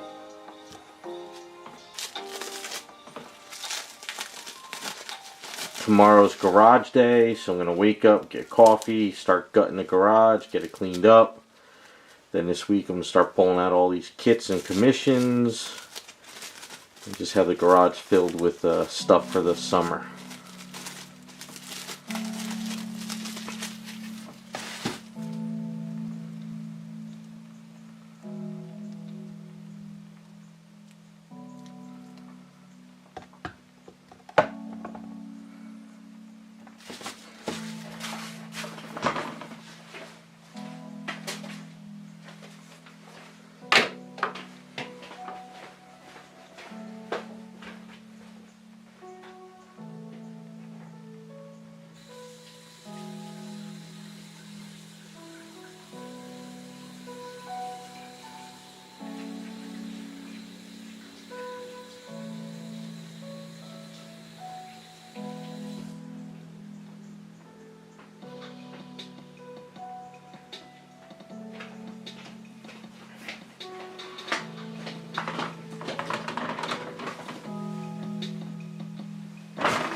Yeah, the white gloves. Well, semi-dirty white gloves make it look a little bit better.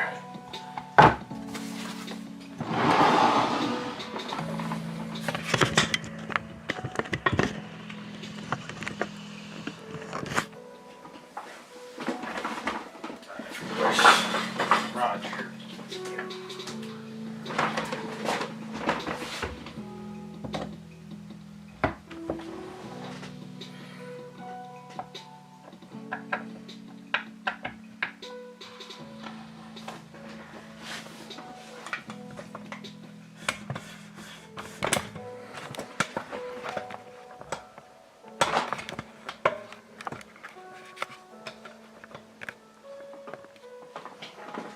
Yeah. I see I like the white against the blue, so I just gotta clean it up a bit. And then once this is dangling in that finger, like so, it'll come together. Oh, still a lot more touch-ups. I want to clean up his eyes. I gotta fix the ear, clean up some edging, finish the hat. Getting there, almost there. So let me pop out the Supergirl real quick, and then I can call it a night.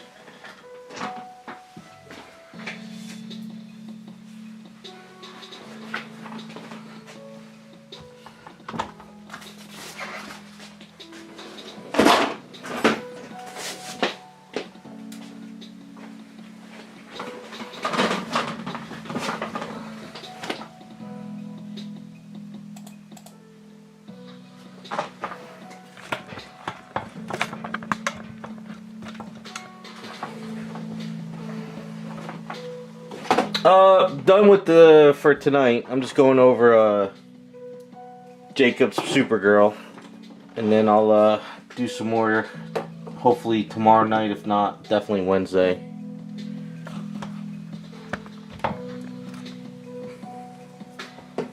Well, the other stuff I did's got to dry for tonight, so I can't rush the stuff. Alright, so where are we at here?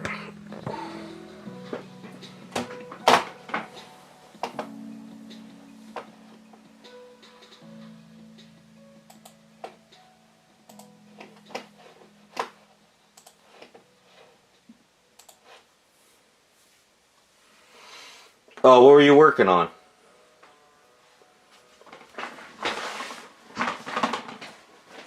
I guess I can't go back and watch the stream, can I?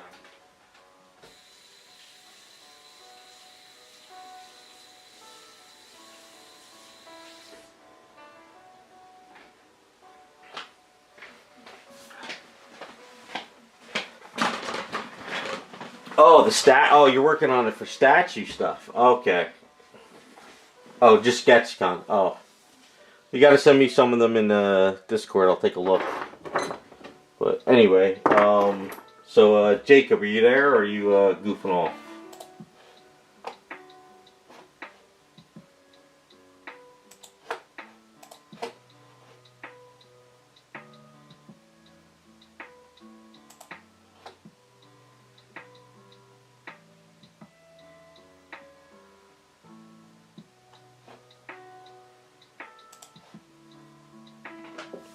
Alright, well anyway, here's so this is what I came up with for the base so far. So you said you wanted the Superman logo in a different position.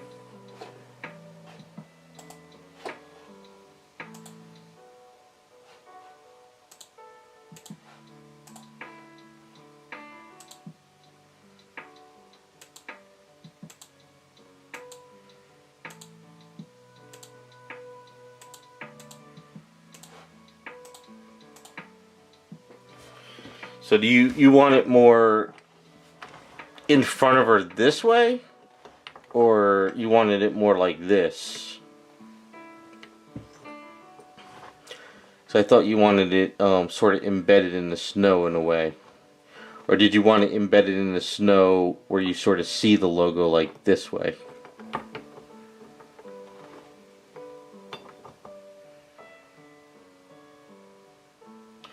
Alright, so if she's forward, it would have to be more here. It'd have to be, like this would have to be more this way.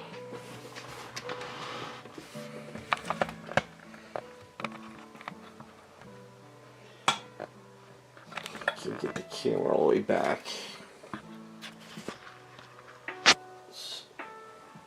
So like that.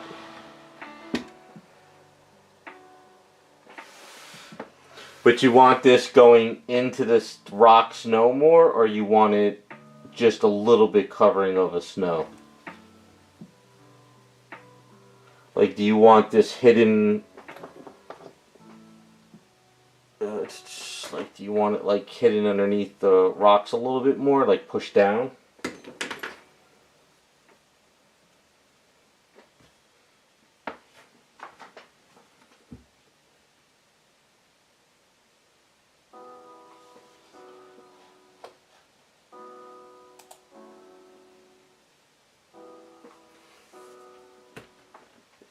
So like I thought you wanted. I kind of scraped up the logo a little bit because I had to cut off the back pieces because I couldn't get this in anywhere. But that'll play to the damage.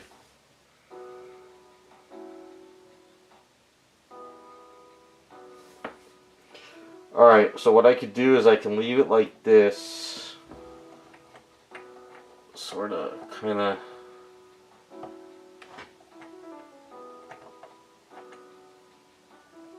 That, and I can see I have to lock it in though. That's the problem.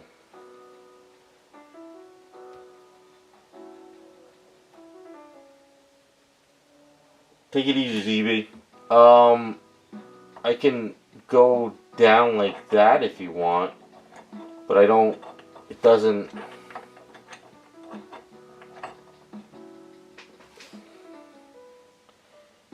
But the problem is we'll lose some of this over here.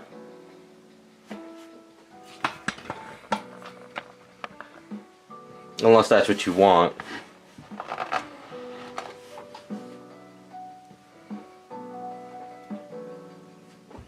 See, it's kind of tricky with this. Unless I try and push this down more and chop it up underneath here.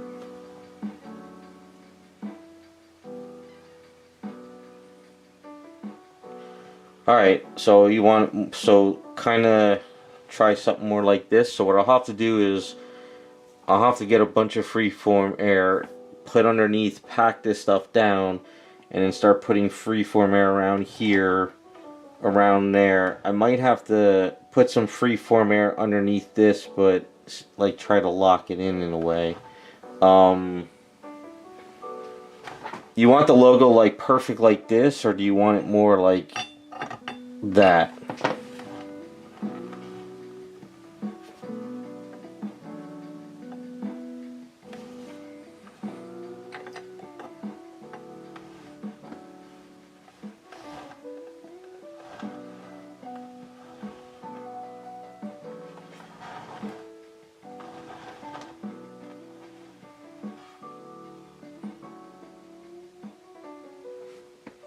Alright, so you're thinking more this way.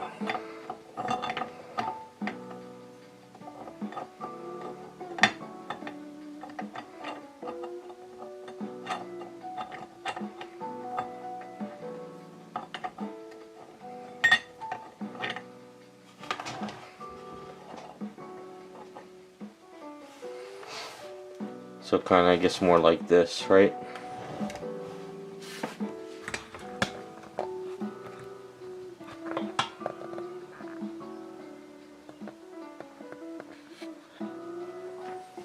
Alright, so if I do that, I just got to figure out a way to make sure it locks into place.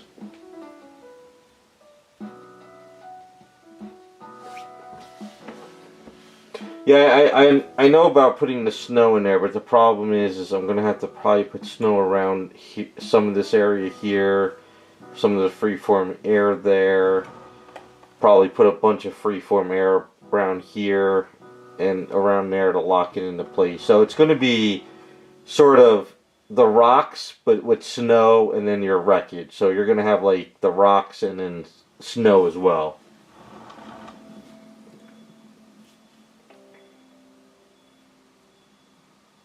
Yeah, so it's gonna be snow just kind of in areas and sort of, but keep the rocks there too. So I'm gonna try not to cover too much of it, but I'll have to see where I can do. Because I don't think I can bury this in snow, because if I try and put too much snow up here, it's not gonna look right. I'll have to play with it. I'll have to see.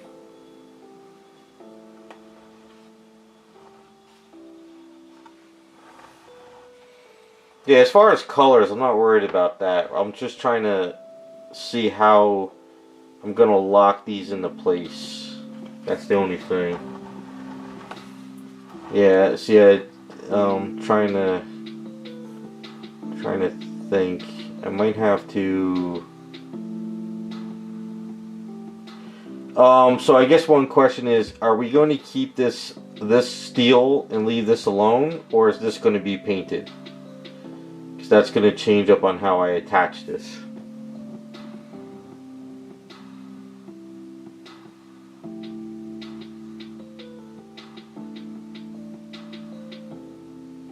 Well, what I might do is some of those parts that are shattered on the ground, I might shatter them some more, and then when I'm working with the freeform air, I might push them in. But right now I want to know, are we keeping this steel, or are we going to be painting the logo?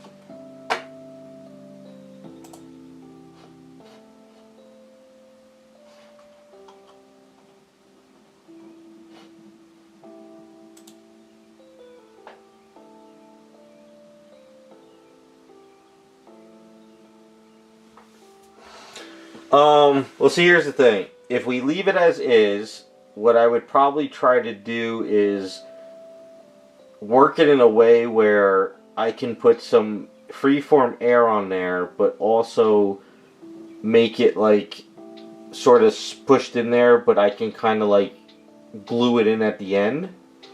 But if you want all this silver to match, then I would actually keep it attached and I would paint everything like a silver.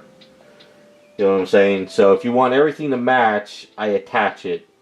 But if you want this separate colors, then I would make it, and you want it as is, I would make this like, sort of like in a way I can just kind of glue it in at the end. That's kind of what I'm thinking.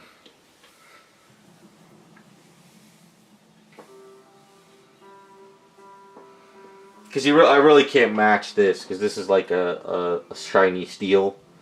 So I can't really match it. I can make it like a steel ship, but it'll be a little bit different. But if you want everything uniform, then that's how I would do it.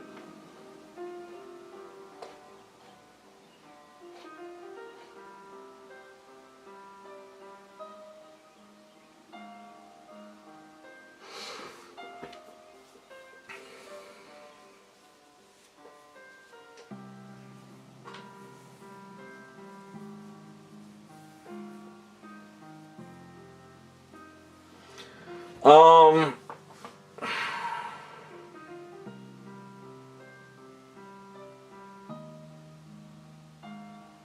I still have to play with it, but I would personally just leave it as is. And then I can paint the ship in a different steel type of like washed out color. And it could look, a little bit different, but Alright, well I gotta see how I put this together first though. I'm gonna leave it as is. I'm gonna take a couple pictures of it so this way I don't forget how it's pieced together. And then maybe tomorrow after I do the garage, and if I have time, I'll just kind of kick on some music, and I'll kind of work on it tomorrow. Because like I said, I want to try to get this going. And then I think either if I feel that I need to attach it as I'm working on it, I'll do that. But if I feel that it's easier to leave it removable and glue it at the end, I'll do that. We'll see how it works. I gotta, because what I want to do is before I finish the garage, I'll probably smash up some of the ship some more so I get smaller pieces. And then this way I can clean the garage and I can kind of get this rolling. Alright, and then what I'll do is once we get all that on, I'll order the correct snow stuff, and then I guess we can start painting, because I'm still kind of correcting up some errors here and there, but I think we're pretty much there, right? You know, I got the belt going. I just primed it up today.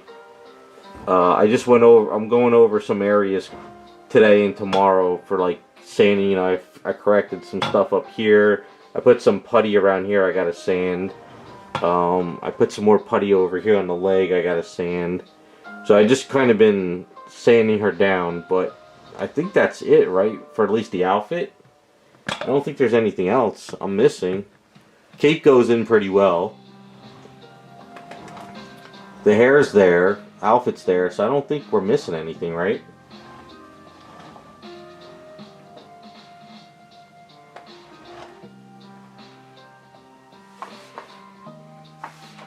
Yeah, so as long as I'm not missing anything, I just got to keep fine-tuning it and getting all the scrapes and scratches and everything out.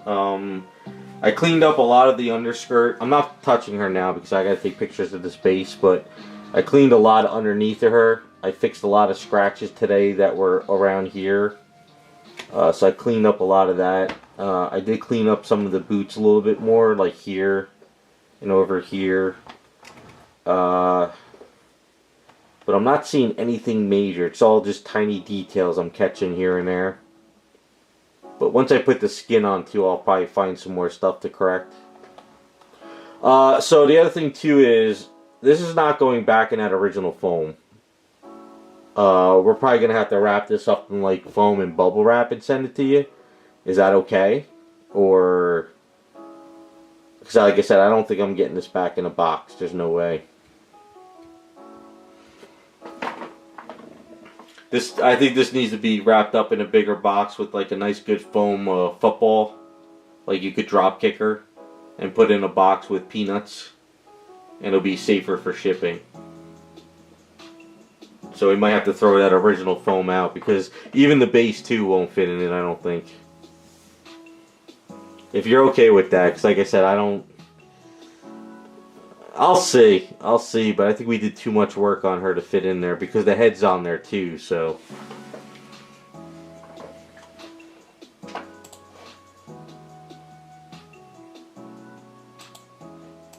Yeah, it's kind of my thought process. All right, so I'm gonna take some pictures of this now, so this way I don't forget when I do it. And I think after I do the garage, I'll work on this, and then I'll send you pictures later tomorrow night. And then after that, I'll just have to order the correct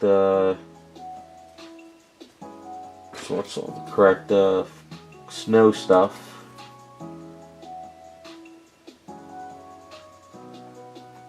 Go from there. But other than that, I got a lot of the major stuff kind of done. I'm not seeing anything that's like. Oh, I know. There's a hole over here on her foot. Yeah, I found an air bubble in her foot, and it popped. So I gotta fix the bottom of her foot. It's a little tiny thing at the like little bubble like right there.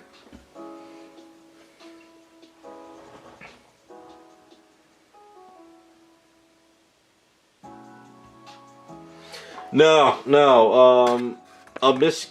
A problem. Is it? Wait. Is it a Catwoman I did for you?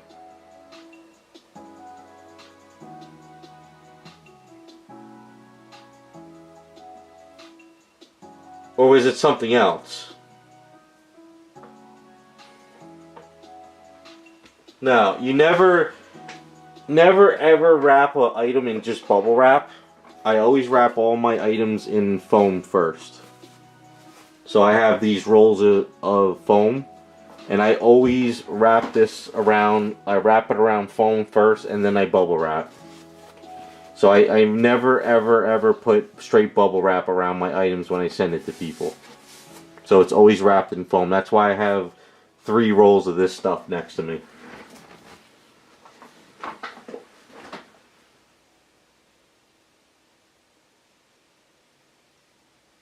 And I put it in wax paper? Really? I don't remember. Did you ever send that to me? I don't I don't think you've ever.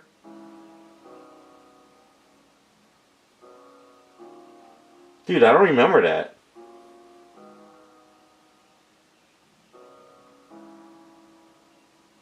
No, that was dry. Maybe I should have never put it back in the wax paper.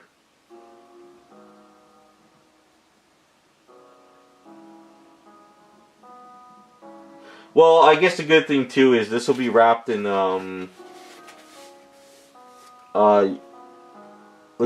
I'll wrap it in this, but plus we're gonna get this done before the hot weather anyway, so you should be good. It won't be sweating in a box. Maybe that's also what I hate too, stuff in the summertime.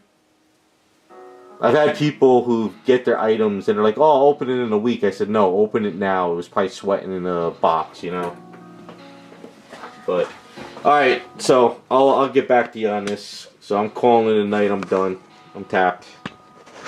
But we'll so I'll probably stream again on Wednesday, and we'll try to start getting these bases done.